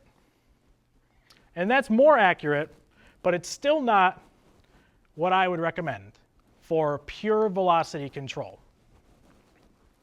due to the fact that there are some things that you can't always account for when measuring a system running purely in free speed, right? Your system's not going to really be necessarily loaded when you're trying to measure your max output in that way. If you can load it accurately, then that's great. But for tuning a velocity control loop, really the only thing that we used velocity control purely for this year was our drivetrain. So we tuned that experimentally by how I talked about. Increase F until you get your set point close to your actual, and then do the rest with PI and D. Now for the motion magic control mode, their calculation is exactly what you want, because they have all their internal stuff in there, and it works very well. So we're going to talk about how to calculate the KF. I'm going to give you guys the old formula, because as awesome as measuring the max speed that your system can run at and then calculating based on that value, there are certain systems that we won't necessarily be able to tune by getting them actually to max speed, like our arm. We could never move the arm in a way that it will reach the max speed before it's going to crash into the elevator, right? So we don't want to tune it that way because it could break stuff. So in order to calculate F, we need to use a formula to convert our actual motor rotations into output for the motor. And in order to do this, we need to know the gear ratio of our system. Our elevator is 16:1, right? Okay. Our elevator is close to 16:1. So you know that we talked about earlier in the day the motors.vex.com, right? On that website, you have what they had listed as the free speed. So let's write the formula out, and then we'll talk about the stuff. So let's say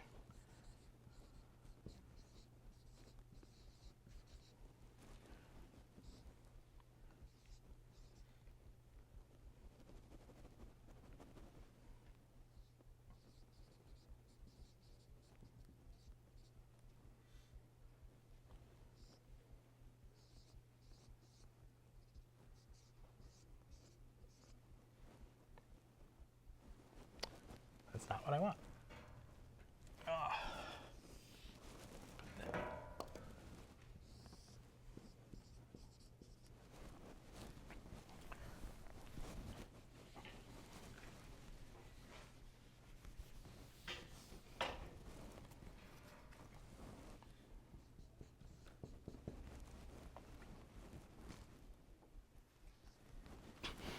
All right. So the calculation for KF is 1023 all over the max speed divided by the gear ratio divided by 600 times 4096. Right, and what that means is this is the max speed that our motor can run in the system. On the input shaft to the transmission, right, like directly from the motor. And the reason we do that is because we only know the free speeds of the actual motors themselves. Now, we divide that by the gear ratio to get to the speed at where the encoder is, which is on our output shaft, like we talked about. Don't put it anywhere else. So now we have the actual speed on the output shaft. Now we divide it by 600, which is a unit of time conversion, right? It's 100 milliseconds per minute. And now we multiply it by 4096, which is our native encoder Talon unit conversion. And that gives us our gain for KF for Motion Magic. And that is pretty darn close to what we're going to finally end up with.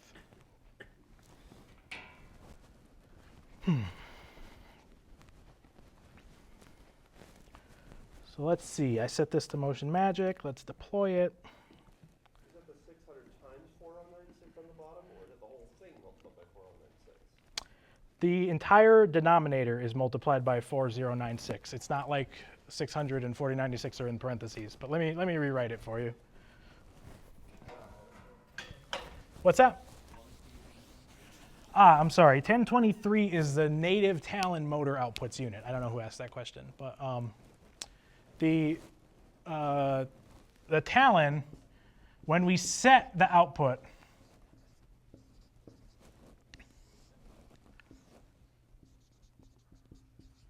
I should write this.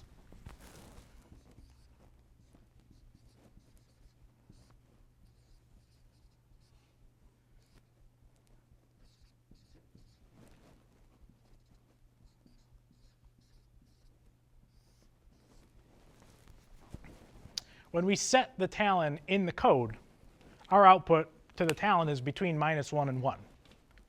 When the Talon natively outputs to the motor in its pulse width unit, it's between -1024 and +1023. So 1023 is the max output value in forward mode. So this is basically just a scaling factor for the K.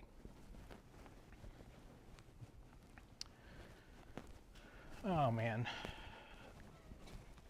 I changed it, and it said no.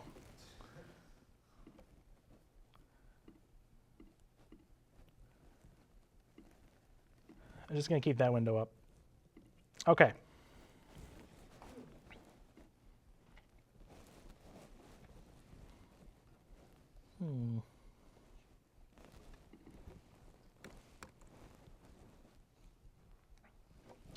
All right, so let's do a little calculation for our F gain. Right? We have 4 775 Pros driving our elevator.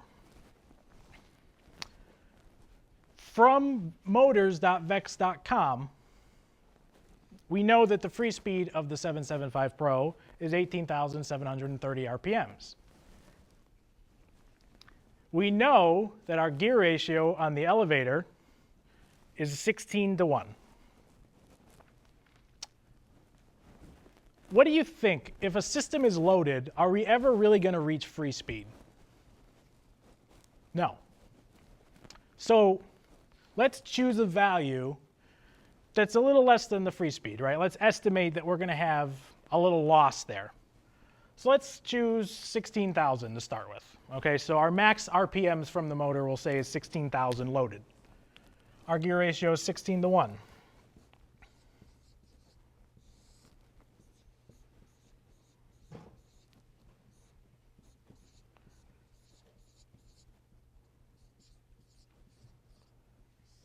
Does anybody have a calculator?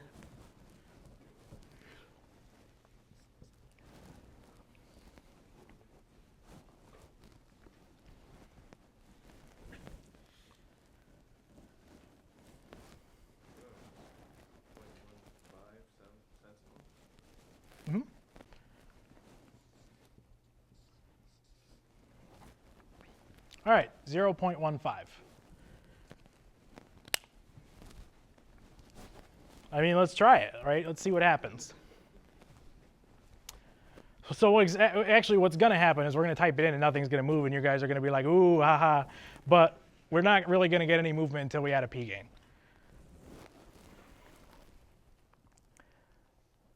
OK. So our control mode should now be motion magic.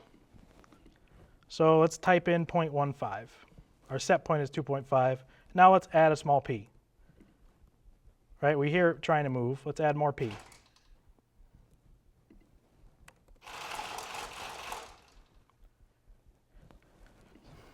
This unit error really is driving me nuts.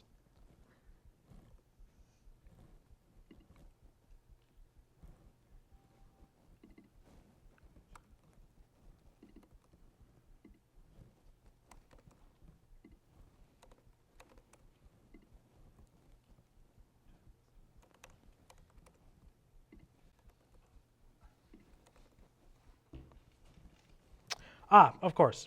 So for the motion magic control mode, we also have to choose an acceleration and a cruise velocity, right? So for the cruise velocity, right now we can just choose a really, really big number so that we're not constrained. But it will mess with the acceleration calculations a little bit, so we should choose a number that's attainable. So let's choose a cruise velocity of 500 and an acceleration of 1,000. Much nicer. So now let's manipulate our set point. Let's go back to tuning. Sorry, OK. So we bring it back down. Let's choose 2 as our set point. Let's bring our gains back down. We'll get rid of our D and live just with P. We'll lower our P. We'll go to 0. Now let's change our set point. So we have movement, but it's not very accurate, right? It's pretty smooth. It's really not bad, right? There's no jerking. There's no jitteriness. But we still have some deviation here because we're running purely on F. Question? Akash? Hey, yeah, sorry, what was the unit for acceleration? To be honest, I don't remember, but I believe it's because the problem is that in our software, we've done all kinds of multiple units of conversion. But I think in our tools, it's RPM per second or something. It's some crazy, weird stuff. Just pick random numbers. That's my best advice to you. Like once you measure what the actual speed is, make all your units match, and then choose numbers that are sensible. So now we have our calculated F gain, right? It's pretty accurate. We're close. We're not very far off from where we want to be, but we're going to close the gap using P and D. Now, let's try and increase our set point just a little bit. So there's really no change in our actual, right? Let's increase our set point more. No change, more. Okay, now we have a little increase. If I want to get closer to where I want to be, I can increase my feed forward term just a little bit. Right, let's bump up the feed forward term until we get a little closer to where we want to be. And that's why I say the calculation gets you pretty close.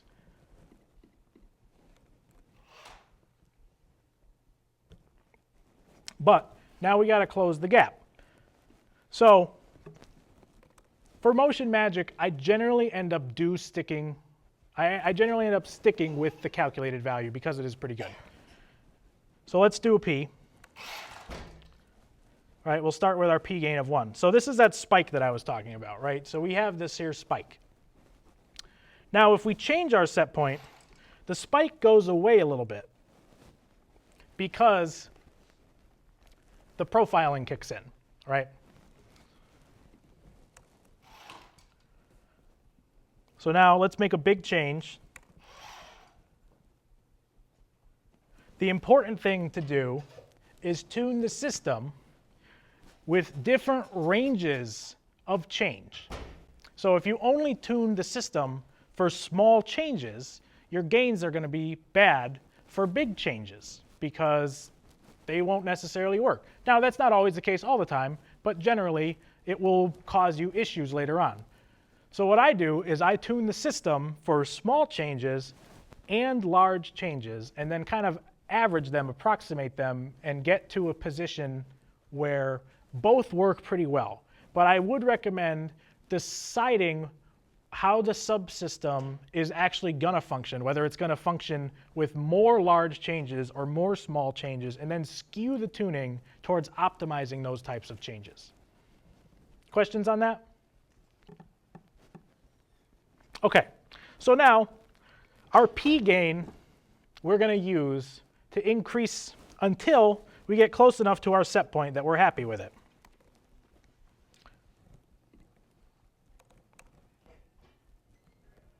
So you can see I've now increased my P gain, and my elevator went up a little bit. It's a little bit closer to where we are, but not quite. Let's add more. OK, now we're a little closer. Add more.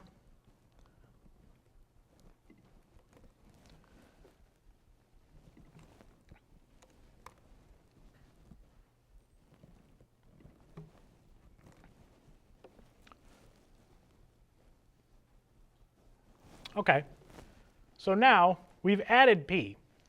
Let's test a transition. What I'm expecting to happen when we transition is going to oscillate like crazy because our P gain is really high right now. Right? So what you want to do is you want to find the point where you have a high P that doesn't cause oscillation, especially in transitions. So, OK, that P value is too high. Right? Let's do the same thing that we did before, except we'll use a little smaller P. Too much. OK. So 2 seems like a reasonable value. So now a decent starting point for D is double P. Right? It's kind of like just put it in. It's not really something that is like a rule or anything, but it's a decent starting place. So let's test a transition. Pretty decent. Not bad. Now, let's take a look at a long transition.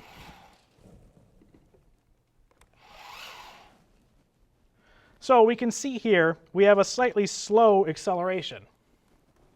But I want my elevator to move faster than that. So let's increase the acceleration and see what happens. Right? I move a little faster now. Okay. Let's try a little more acceleration.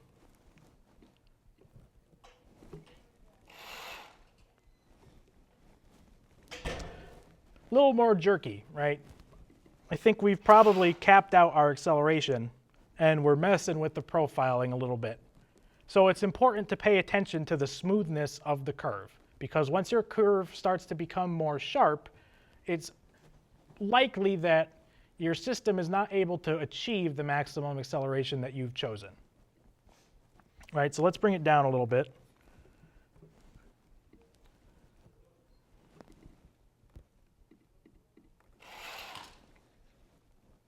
So that looks a little better.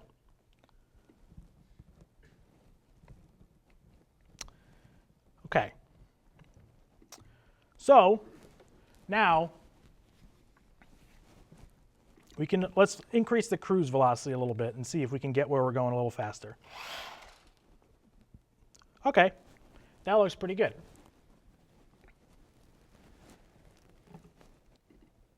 And again, same caveats there. Don't increase the cruise velocity too much, just because it messes with the acceleration calculations. You can see there we spiked a little bit past our set point towards the bottom. Right, and we don't do that as much on the top because gravity is helping keep our system down a little bit. Now, it's important to note the type of system that you're tuning, right? If you're tuning an elevator, you're fighting gravity, right? So you would use a very small amount of I-term generally. You could remove a little bit of the steady state error due to gravity and stuff and things like that. But again, I'm at 3.99 rotations, and my requested value is 4. Does that 0.01 really matter for anything that I'm trying to do that's worth introducing a whole host of issues that we talked about with the I-term? Of course not. Not even close. So it's just not worth it. The PD servo control is just better for what we're trying to accomplish. Okay. So let's remove our cruise velocity. Let's put our cruise velocity back to a reasonable number and do a couple more transitions. All right. Now, I'm going to push on this and see how well it resists change. Now, this system has a ton of friction, right? So that is going to resist change quite a bit. But our algorithm is also going to resist change. So it's pretty resistant, right? We haven't really moved at all. And I'm pushing really hard.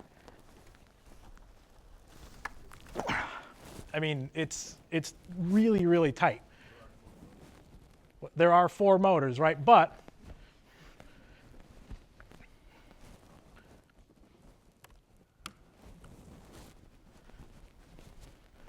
I mean, this is going to be a little anticlimactic because there's so much friction, but there are 4 motors, but at the same time, the D term is still helping fight the changes a little bit, right? And of course, the P term does too. So if we were to lessen this,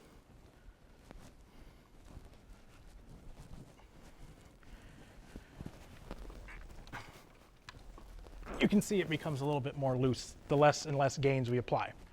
But again, because the system has so much friction, it's really not a good way to demonstrate it. But let's put our system back to the way it was. So again, these spikes, when you change gains, you have to test set point transitions because you can't judge the system compensation based on the spikes from when you change a gain, because when you change a gain, the Talon doesn't reprofile the transition. When you change a gain, it just says, oh, I'm trying to get there, go. And that's basically raw position. But when you change the set point, the Talon regenerates the profile and does all the nice smoothing. So anytime you test a change in tuning, change the set point. So what if we increase our D gain?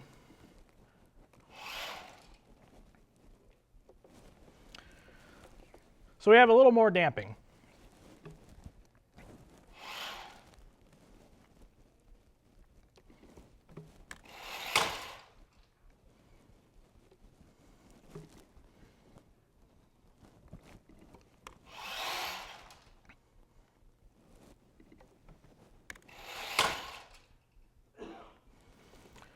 So do you see the difference between when I had the D value of 4 and the D value of 8, the smoothness of the curve?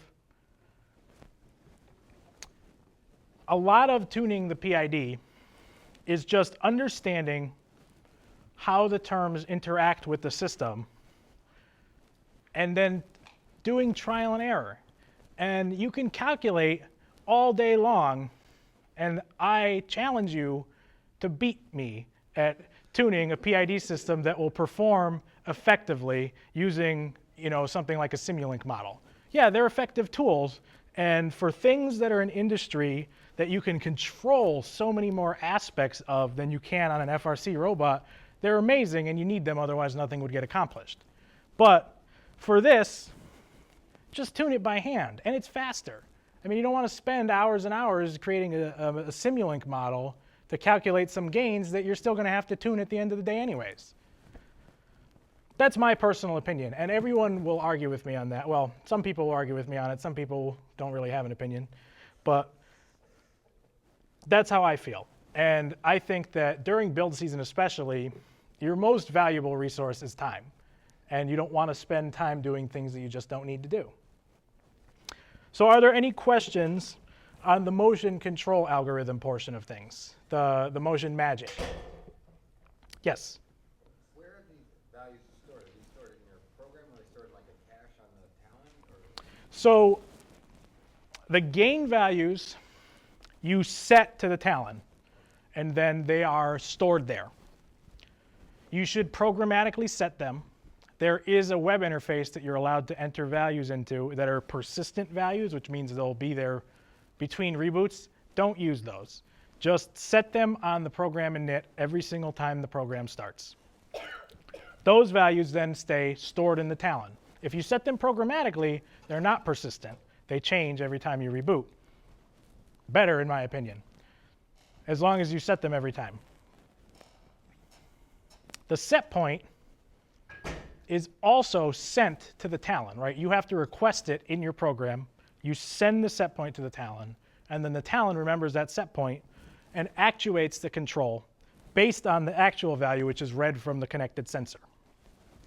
Now, we talked a little bit about loop rates, and we were talking about UDP communication.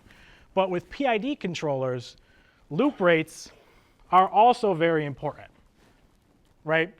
And the rule of thumb, basically, is that the faster you can get a PID loop to run at, the better off you are. And the reason the Talons are nice is that they do onboard integrated PID inside the Talon SRX itself. You don't have to use the WPI library PID class, which in my opinion no one should ever use. You don't have to write your own PID algorithm.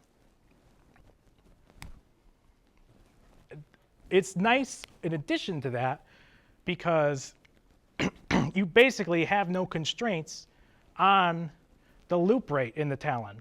The Talon loop rate recalculates the PID every 1 millisecond, which is 1,000 hertz, right? It is faster than pretty much anything we can accomplish on the Rio because, frankly, the Rio is not a very powerful computer. I'm really looking forward to 2020 when hopefully we get a new control system that's a little bit more powerful because this thing is really limiting right now in what its capabilities are. It's a good platform, but it's not powerful, which is it's a problem. So hopefully, when we get a new control system, we can do more and more and more. But because the Talons allow us to offboard the PID calculations, not only can we run them at 1 millisecond, which really renders all of that irrelevant, it will also reduce CPU utilization on the Rio because the Rio does not have to do the calculations itself. And that's a huge bonus for us, especially because we're going to be running about 92% CPU usage next year. But there's just a lot of stuff we've got going on that we do calculations and monitoring. So everything that we can offload, we are very happy with, right? So like on our NavX gyro, the NavX gyro performs the integration of the robot rate on its own to provide us with position. Back in the old days, you had to integrate some of the digital gyros yourself. Like if you had an SPI gyro, you have to integrate those things. And all of those operations that you do take up CPU time from the Rio, and you lose percentage.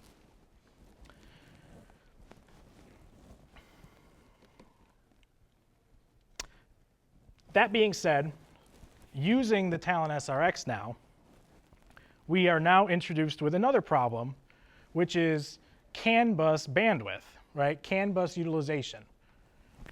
With CAN bus utilization, we need to be very mindful that we don't go over a certain threshold of CAN bus utilization.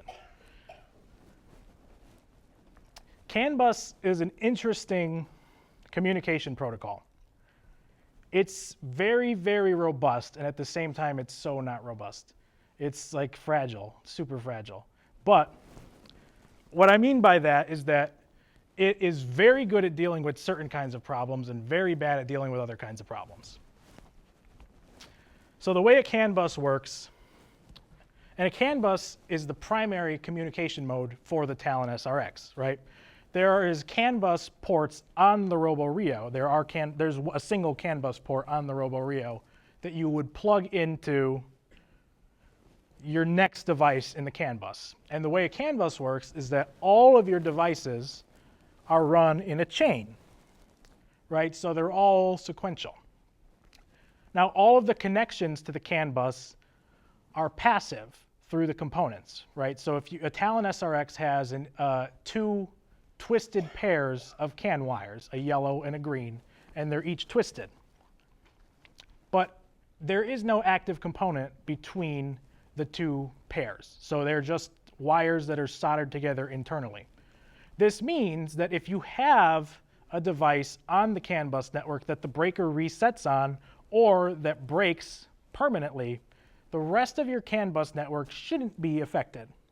Is that always the case? No, because sometimes devices will fail with a CAN bus short to ground or voltage, in which case the entire bus is destroyed. And that's an issue that the CAN bus is not great at dealing with because all of the devices on the CAN bus are passively connected.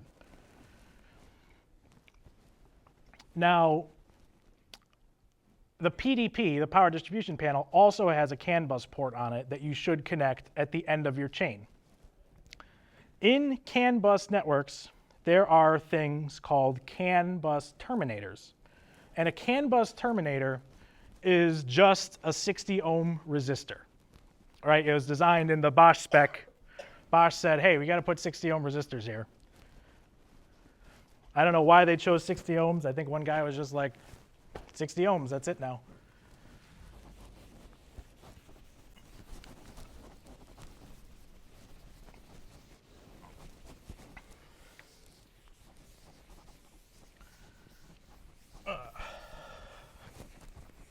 Am I okay to erase this stuff?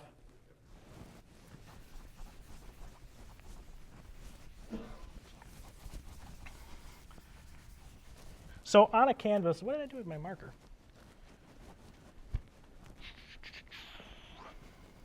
Aha. On a CAN bus network, right, let's look at it from two ends. We have here the Robo Rio. Inside the Robo Rio's CAN bus port is a CAN terminator, right? So inside here there's a 60 ohm resistor. Now, the CAN bus spec says that there should be a terminator placed on each end of the CAN bus network. So this is our PDP. And there's this little CAN bus port here. Inside of this, there is a resistor, right? 60 ohms. But there's a little jumper that's like, do you really want me connected or not? And you can choose to install the jumper as a terminator, or if you have more devices later in your network, you can choose to not have this terminator in the network and then add your own. Don't add your own. Just leave the terminator in.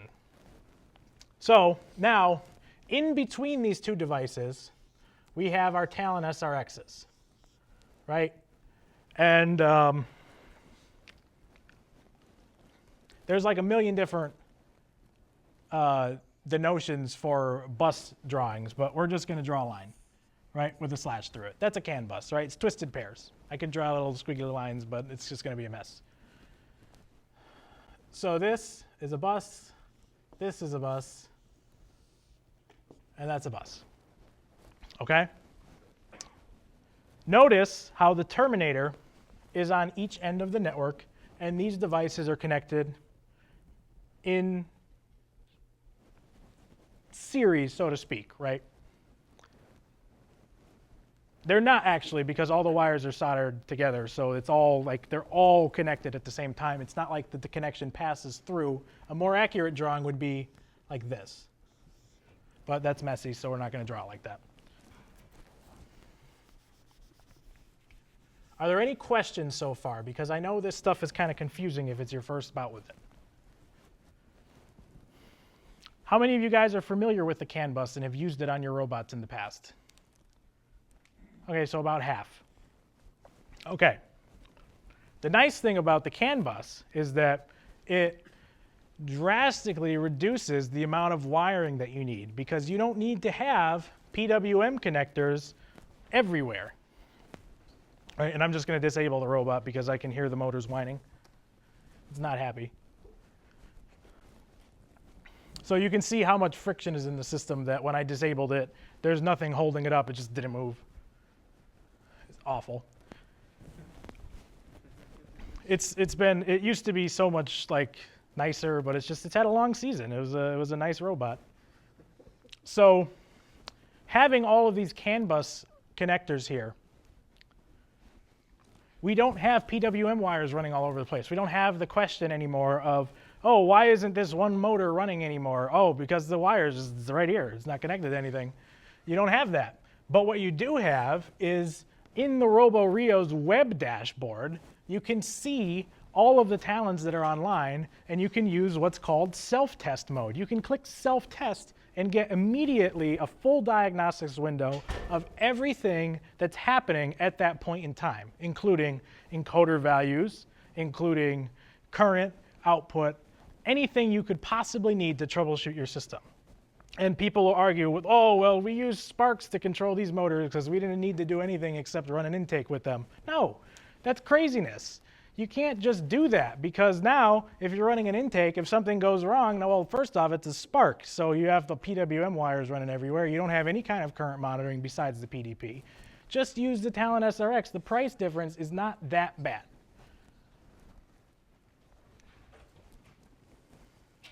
A lot of people, and this is like a personal pet peeve, is that a lot of people, not even regarding robots, just in general,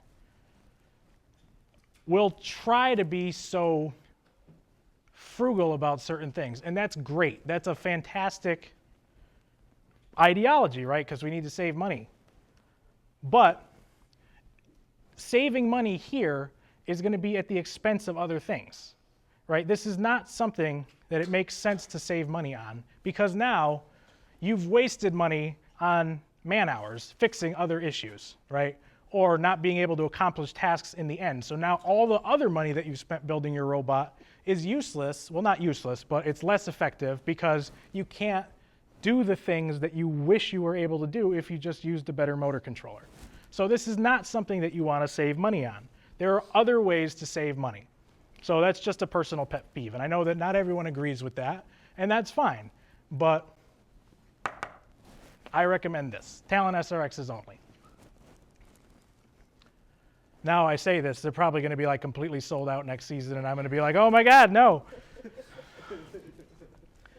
So for CAN bus design, do you guys remember our 2017 robot with the yellow ball shooter thing with the turret? Well, our turret was an interesting subsystem because it needed to be independent of the rest of the things. If we fell on a climb and got our turret completely blasted off the robot, we wanted to be able to still do other things. So we changed the way our CAN bus network was designed to support basically a plug-and-play removable section. Same thing here with our elevator, right? If our elevator needed to be removed, there is a single connection right here that can be unplugged and taken off of the robot. Now, that's difficult to do in a design where you need a sequential loop CAN bus, right? Well, you don't need a sequential loop CAN bus, right? So if you have an auxiliary control, right, we'll call this the elevator. The elevator's in the cloud.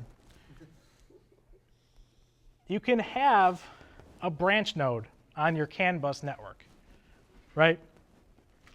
It does not change the way the CAN bus functions. You do not need to put a terminator here.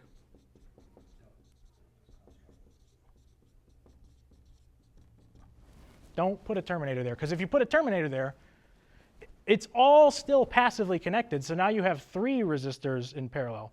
And I'm sorry, the CAN bus terminating resistors are not 60 ohm resistors, they're 120 ohm resistors. They form a 60 ohm pair in parallel. So this is a 120 ohm.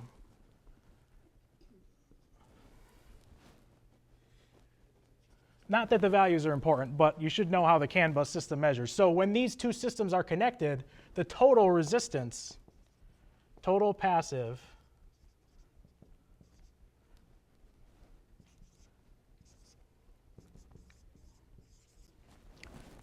right, for that entire system, the total passive impedance is 60 ohms.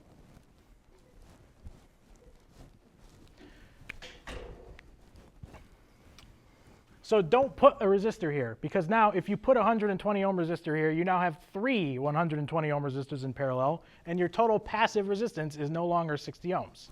So if you have a branch node, no terminator. So what? Yes, Todd.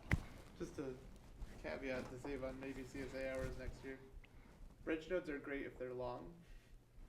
If you do them in like a really tight box, you know, like down in your drivetrain, the CAN spec says you're supposed to have at least 10 centimeter spacing between branch nodes, and if you don't, there's all kinds of chaotic signal reflection bullshit that can happen.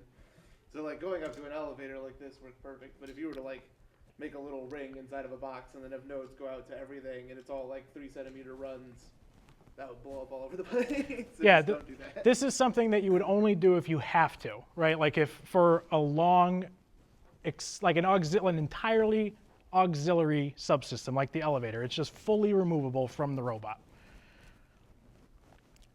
I would not recommend using more than one branch node in your entire robot. There's really just no need.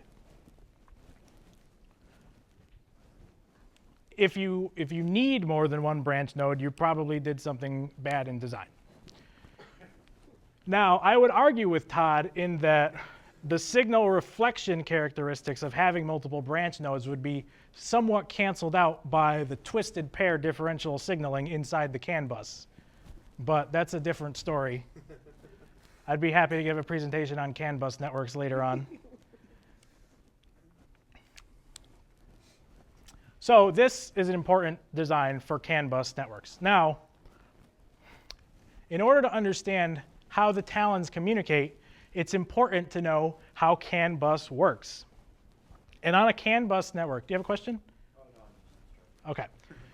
Is there anyone who has a question so far? Any questions on CAN bus so far? Okay. So it's important to know how CAN bus works, because basically every device that's connected to the CAN bus network is trying to communicate at once. But they're all connected by the same wires. So that's weird, right? Now, CAN bus is a differential signaling bus. And what that means is that it takes a signal from both wires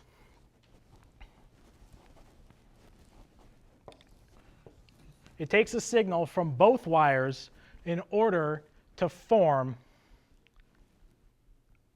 data, right? So if you only have one wire, you're not going to have data from a traditional CAN bus network. There are other types of CAN bus networks that are like single-sided CAN that ARM processors use. It's just weird. It's awful. I'm not a fan. But it has its uses, and people who are familiar with it, it's great to them. I don't know how it works. I don't want to know. So differential signaling is how the spec was written. And what that means is that we have two signals, right? We have a CAN high signal, and we have a CAN low signal. And these two signals are exact opposite inverses of each other. And the data is actually the difference between the signal. It's not what either signal is carrying, right? So it's the difference between the signals. And I believe if it's a large difference, it's a 0, and it's a 1 if it's a small difference. But I might be wrong on that because it's been a while since I've looked at the spec. This part doesn't matter because the Talon handles all that for you, and the Rio handles all that for you, right? But you should know that all of these bits are sent using both wires at the same time. So what that means is that no more than a single device on the CAN bus network can communicate by sending a message at once. And that's important because if you have too many devices on the CAN bus network that are trying to talk at once, you will overload the effective window of CAN bus available time. Questions on that? Because that's kind of a lot of wording. I know I'm confused.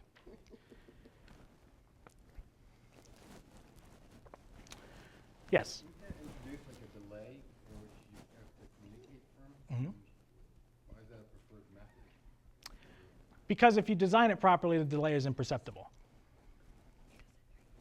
Right? We're talking on like very, very, very, very slow, small delays.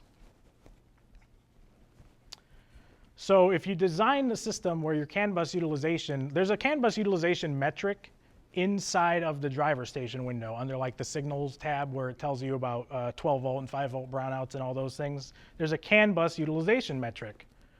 And a good rule of thumb is to keep that number below 80%.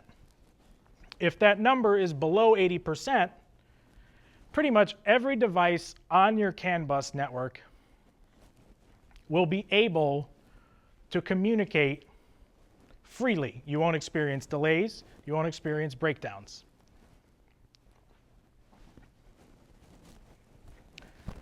Now, a lot of that utilization metric depends on how quickly these devices are sending out packets to the Rio, right? So the CAN bus works just like a network, like a computer network. It is a computer network. So every device sends a packet to another device that contains the data that it wants to read. And the number of packets that are sent and the rate at which those packets are sent are what compose the utilization metric. If the utilization metric is too high, sometimes packets aren't received, things stop working. You get delays. You don't want that. So in order to do that, the talons have what are known as a status frame, right? They have different general status frames that are sent at periodic intervals to the RoboRio. And the RoboRio gets those status frames and it loads the data so that you can access it through the interface, right? Like if you want to request the encoder position or get the output current or something like that. Those metrics are transmitted from the Talon to the RoboRio. Now,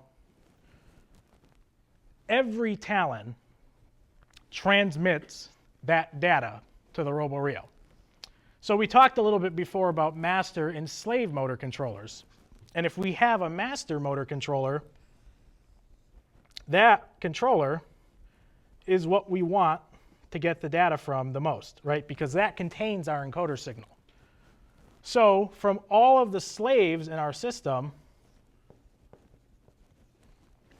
we can reduce the frame rate that are being transmitted for updates, right? So the standard transmission time for the general status frame from a Talon SRX is 20 milliseconds. And we don't need that 20 millisecond frame from our slaves. So what we do in our code is we change that frame to 100 milliseconds on every single slave Talon. And then we really want that data as fast as possible from the master Talon. So we change the frame rate from the master Talon to 5 milliseconds. So now we've effectively increased the speed of the data that we're trying to get, and we have decreased the speed of the data that we don't care about. And that will save our CAN bus utilization. So that's an effective way of dealing with some of the CAN bus caveats. Any questions? When's lunch? 12:30? 40 minutes. Oof. I don't know if I can listen to myself talk for another 40 minutes.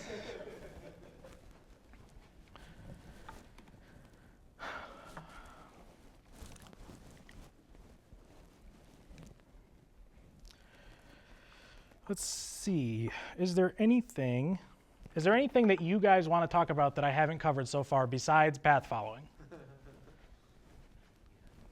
Yes. Just a quick question about that, Avex. I saw they have two of those, the regular one and the micro. You want the NavX MXP. The NXP? Yeah. The NavX MXP is the preferred unit because it plugs directly into the MXP port on the Rio, whereas the NavX Micro, you need additional wires to connect to, and it's just no point. Much better off with the MXP. One thing that I will recommend doing is taping the NavX MXP to the RoboRio very heavily. Question? What would we do if we're not using an encoder to go directly to the Talon? Like we're using a rangefinder or something that's going to the RoboRio as data. If you're not using an encoder that's going directly to the Talon, use an encoder that's going directly to the Talon. If you're trying to use a rangefinder, don't. The problem with using rangefinders is that they're just so inaccurate, right? So what kind of rangefinders are you using? Sonic or LiDAR? Or infrared? I don't know. Do you know the model? Okay. So there are three big types of rangefinders, right? There's LiDAR, there are sonar, and then there are infrared rangefinders. All of them suck. The LiDAR is the most accurate rangefinder. Unfortunately, the idea of using a rangefinder is great. Like, it's a fantastic way to accomplish your task, right? That it would make a lot of sense if the rangefinder was super accurate, to use the rangefinder to accomplish something, because you'd be like, hey, I'm trying to get to this switch. How far am I from the switch? Well, let me just shoot a laser at the wall and see the distance. But the problem is that those values are very plus or minus unless you start spending serious money. So now they have released a couple of devices. I think the RP LiDARs are some spinny mapping LiDARs that somebody released. I forget the name of the company. And those LiDARs are great they're very, very accurate, but they're super complex to use. You need an offboard processor. You don't need an offboard processor. You probably want an offboard processor to deal with them. I know the Cheesy Poofs this year tried to do onboard processing on the Rio, and then they just didn't end up using it for what they wanted, so I don't know how that would have panned out with them. But I would definitely recommend using an offboard processor with that. What that allows you to do with a more accurate LiDAR like that as a LiDAR rangefinder allows you to use a SLAM algorithm. And I don't remember what the acronym means, but it's basically like digital localization management, right? So you have track of where you are within a field. You can recognize objects around you, and you have a map basically of where you are. And that position data is pretty accurate from those kinds of RP LiDARs. Using a rangefinder, I would never use a rangefinder for PID control, just because even if you take the same reading from a sonar rangefinder, it's like plus or minus 6 inches sometimes, and you're going to introduce crazy oscillations to a control algorithm like that. If you were to use a rangefinder, it would be a yes or no check that I would recommend passing through a filter, right? So you would create a filter like, is this switch, is this object less than 5 inches away from my robot, and check it 10 times. After 10 times that has read that it's less than 5 inches, then perform the action, right? Because of the inaccuracies, we really need to filter out the data to make sure we're getting an accurate value. But my best advice is just don't use rangefinders. Any other questions?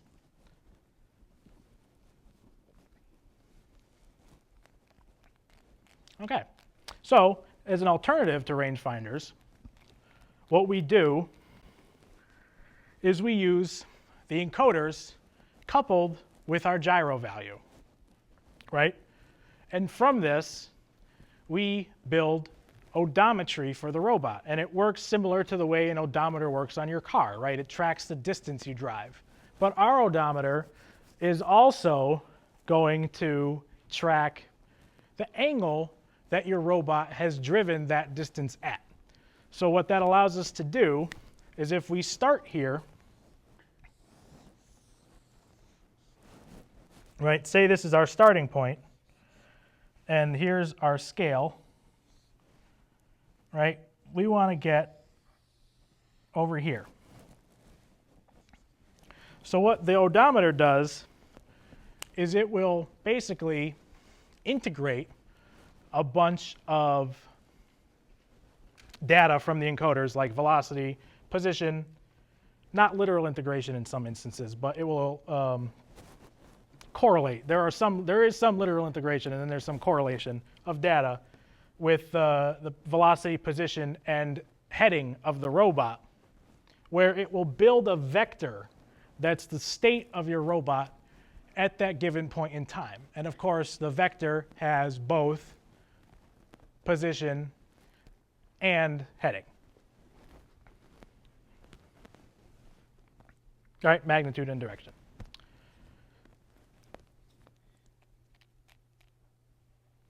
And that is, depending on your control algorithm,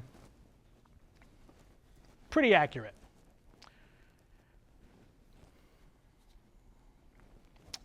How many of you guys use, or at least have not used, but have seen the Talon SRX motion profile arc mode? And I know that it had gotten a little bit of publicity on Chief Delphi, I think, through, I don't know if you guys, you're probably all familiar with Team 319, which is Bob. They have used the Talon's onboard motion profile arc code to do path following. And if you're interested in purely using the Talon to do trajectory following and you don't want to implement your own algorithm, their source code is a fantastic example of how to do that, right? It's simple, it's pretty effective, and it won't take you very long to do. Now, we've developed a tool that allows you to generate trajectories for their system using a web interface.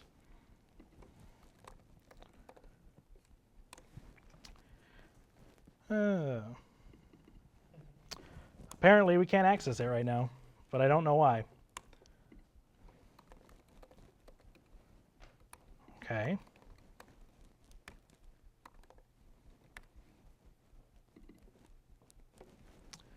So this is the tool, right? There are certain characteristics of the robot that and the Talon profile mode that we would like to input. Those characteristics are the time delta between every single point that we want our position of the robot to be at, the maximum velocity that we want to travel at, the maximum acceleration that we want to travel at, and then the maximum jerk that we want the robot to be allowed. And that jerk constraint is just, it's the derivative of acceleration, so it's how fast the acceleration is changing. Now, there are some robot physical constants that we can enter as well, right? We have to enter the width, the height, and then the wheelbase, which is the distance from center to center of your wheels. Then, of course, the wheel diameter and the encoder ticks per revolution of your chosen encoder. Now, using this tool, we can just click on the screen about where we want the robot to go. And this is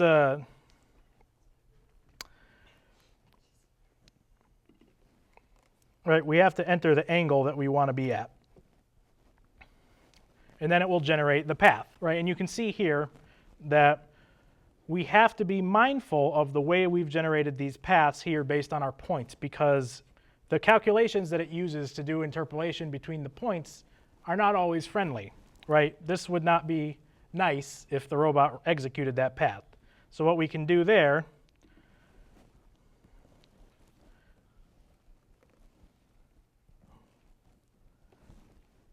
something like that. Right, so adjust the points to generate your trajectory. Now we use the tool and it will create a profile for you, right? And this profile can be loaded directly into the Talon. And it will execute that trajectory with a reasonable degree of accuracy depending on how well you have tuned the control loops as we've talked about.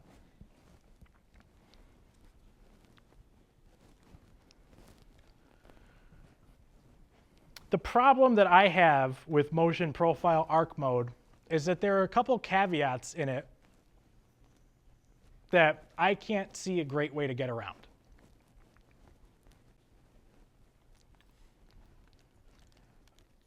If anything goes wrong while executing the profile, the Talons will enter a buffer underrun state, and the whole rest of your trajectory will be disabled. And then you're stopped wherever it decided that there was a problem. There's no real correction for if anything goes wrong, right? It kind of expects everything to go according to plan. And that's a big problem because really nothing ever does. But the mode is useful. Like, it's better than no motion profiling. It's good. It's pretty accurate. If you tune it well, it's pretty accurate. From what we were able to do with it, we ended up having about an accuracy of about plus or minus 3 to 4, maybe 5 inches of accuracy, repeatable accuracy, that worked 93% of the time. And then the other 7% of the time, it would just drive a little bit and stop. And we're like, okay, you know what? We need a better solution.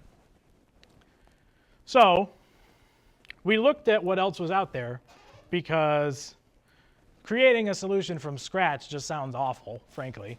And there's just no need for it because people have done it already. So we said, hey, what are the other teams doing? Let's look at the best teams out there and see what they're doing, right? So, of course, naturally, we look at what 254 is doing. So the Cheesy Poofs have designed now multiple different path following algorithms. And the path generation algorithm that this tool uses is actually also designed by the Cheesy Poofs from 2014. So we looked at what they were doing now. And the code that we implemented this year on our robot was their code from 2017, Steamworks. I was going to say airships, but close enough. So that code, that's very loud. That code has much better error correction, right? It's much more, I'm not going to say forgiving because you still have to be accurate with it, but if things go wrong, it's much better at handling the error and correcting it. It uses a tool, right, called an adaptive peer pursuit controller, which is kind of like an algorithm that, well, it's not kind of like, it is an algorithm that is used to control autonomous cars in some instances. And it's a way for the robot to correct the path that it's on, right? It analyzes where it is and where it wants to be. It does a little bit of prediction, it does some correction, and then it applies it to the output. And then it reevaluates it every time our control loop goes through an iteration. So because that error correction is in place, and it has better control algorithms, with that algorithm, we were able to achieve closer to 1 to 3 inches of accuracy, repeatable accuracy. Now, you may say, well, really, the difference was only 2 inches. What difference does that make for repeatability? Well, that 2 inches is a big difference. Consider the Steamworks game when you're trying to place a gear on that peg autonomously. Right? If you are off 2 inches, you're going to miss the gear. So being as accurately, moving as accurately as possible is always the goal. This year, the Cheesy Poofs developed yet another new path following algorithm that uses nonlinear feedback control. And I would say estimate is roughly 10 times better than the algorithm that they used in 2017 that we used for this robot. So next year, we will be straight ripping off their nonlinear feedback algorithm for our robot next year, completely shamelessly.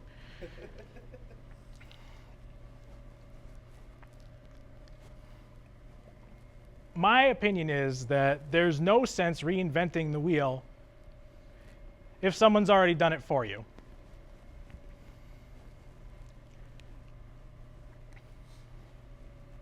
Okay.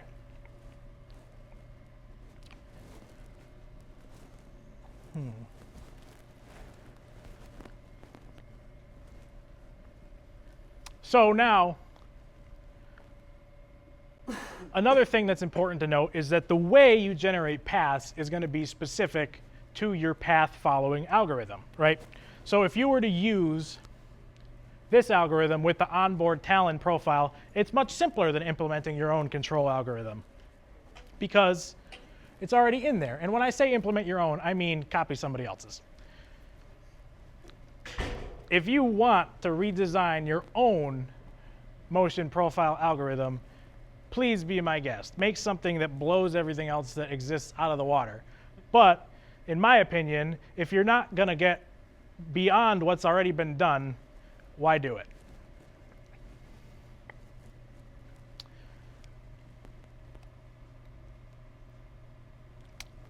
So if you use the onboard Talon SRX motion profile ARC mode, it's important to note that you have to use something called an auxiliary PID. And the reason I'm even explaining this, even though I'm not going to give a demo of it, is because I have a feeling that a lot of teams will settle on this as a good but simple solution. And it's a perfectly acceptable solution. Don't get me wrong by my whinings and complainings about a deviation delta of plus or minus 2 inches. it's a perfectly good and acceptable solution. So if you do this, there's a specific way you have to configure the talons to function. You have to use a pigeon for the gyro. You don't have a choice. You can't use a Navex. You have to use a pigeon. You also must tune the motion portion of the PID control and the auxiliary portion of the PID control separately. Now, the auxiliary portion of the PID is basically an additive term from the gyro for heading correction, right? I really don't like the way it works. I don't like the math that it does. I don't like the way it does anything from a conceptual standpoint. But going back to what I said before, it works. So what you do, in addition to the auxiliary PID, is you have to configure a sensor sum and then divide it by 2. So what the algorithm does is it adds the left and the right encoder and divides it by 2 to take an average position that it identifies as the center, right? And then this tool generates the center heading. And then it does some correction and stuff based on that. Previously, before they came up with the motion profile arc mode, they had motion profile mode, in which case you could load left and right trajectories simultaneously, and then you would be responsible for generating the left and the right trajectory. The problem with that is that there was no way to synchronize them. So it could go anywhere. It could do anything. There was no way to know really what was going to happen. It would be close, but it wouldn't really be perfect. The motion profile arc mode is now at least synchronized, but because the position calculation is done as a sensor sum, averaging the left and the right side, you now introduce more inaccuracies, and it's another thing I don't like. So I tried it, didn't like it. Instead, we chose the Cheesy Poofs 2017 algorithm. Now, when we come back, we'll break a little bit early now because I'm really tired of talking. And when we come back, what I would like to do is show you guys how to implement the Cheesy Poofs 2017 path following algorithm. I would like to show you how to generate paths using that algorithm, how to build autonomous modes using that algorithm. I want to teach you how to use that algorithm on the robot. And exactly what I am not going to do is explain to you how it works. Because it just doesn't matter, right? Yes, it matters to a certain degree, but I don't profess to know how it works entirely. I know enough to be able to use it and to tune it to a reasonable degree of efficiency. But in my opinion, it's not worth spending the time to figure out how everything is happening during build season, right? But what we did do a lot of time this summer was work on figuring out how their new path following algorithm works, right? Because yeah, we're here to teach kids. We should be able to explain how these things work. Yes, I completely agree with that, but the time to do that is during the summer. The time for results is during build season, and we're nearly approaching build season now. So now it's time for results.